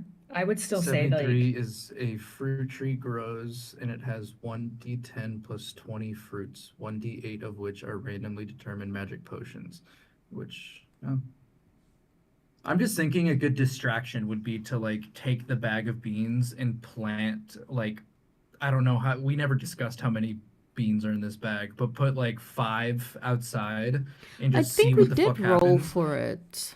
I'm pretty sure I did roll for it. Did we roll for it? Mm-hmm. Very long also ago. there's 3d4. what the hell? I can also just roll for it real quick again. I think I landed on 8. I think there are 8 beans in the bag. Okay. If I remember correctly, I rolled an 8. I'll take 8.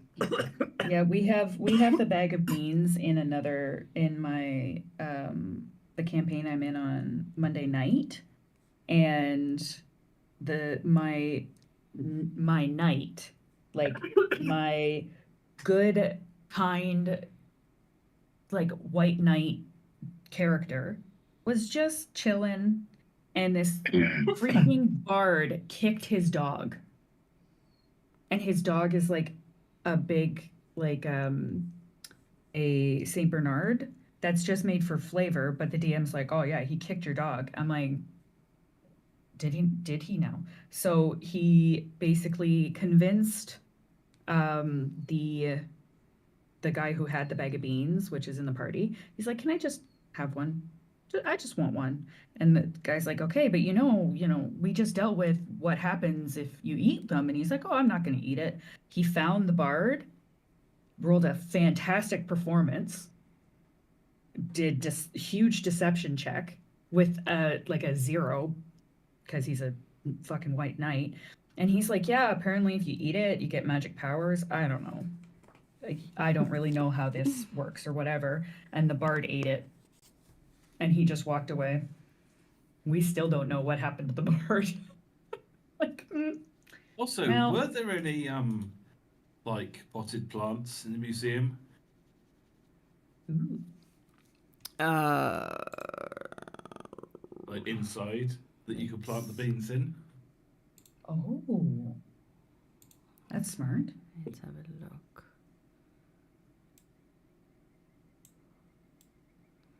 Believe it or not, nope. Ah. Yeah, but it just has to be buried in dirt, right? It doesn't have to be in the earth. We could bring in like a sack full of dirt. Yeah. Nope, there's And then when they not pat one down and they potted go, plant. why do you have a sack full of dirt?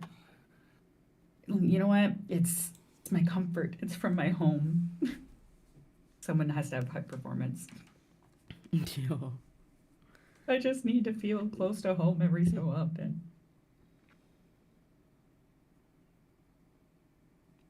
It just blows up.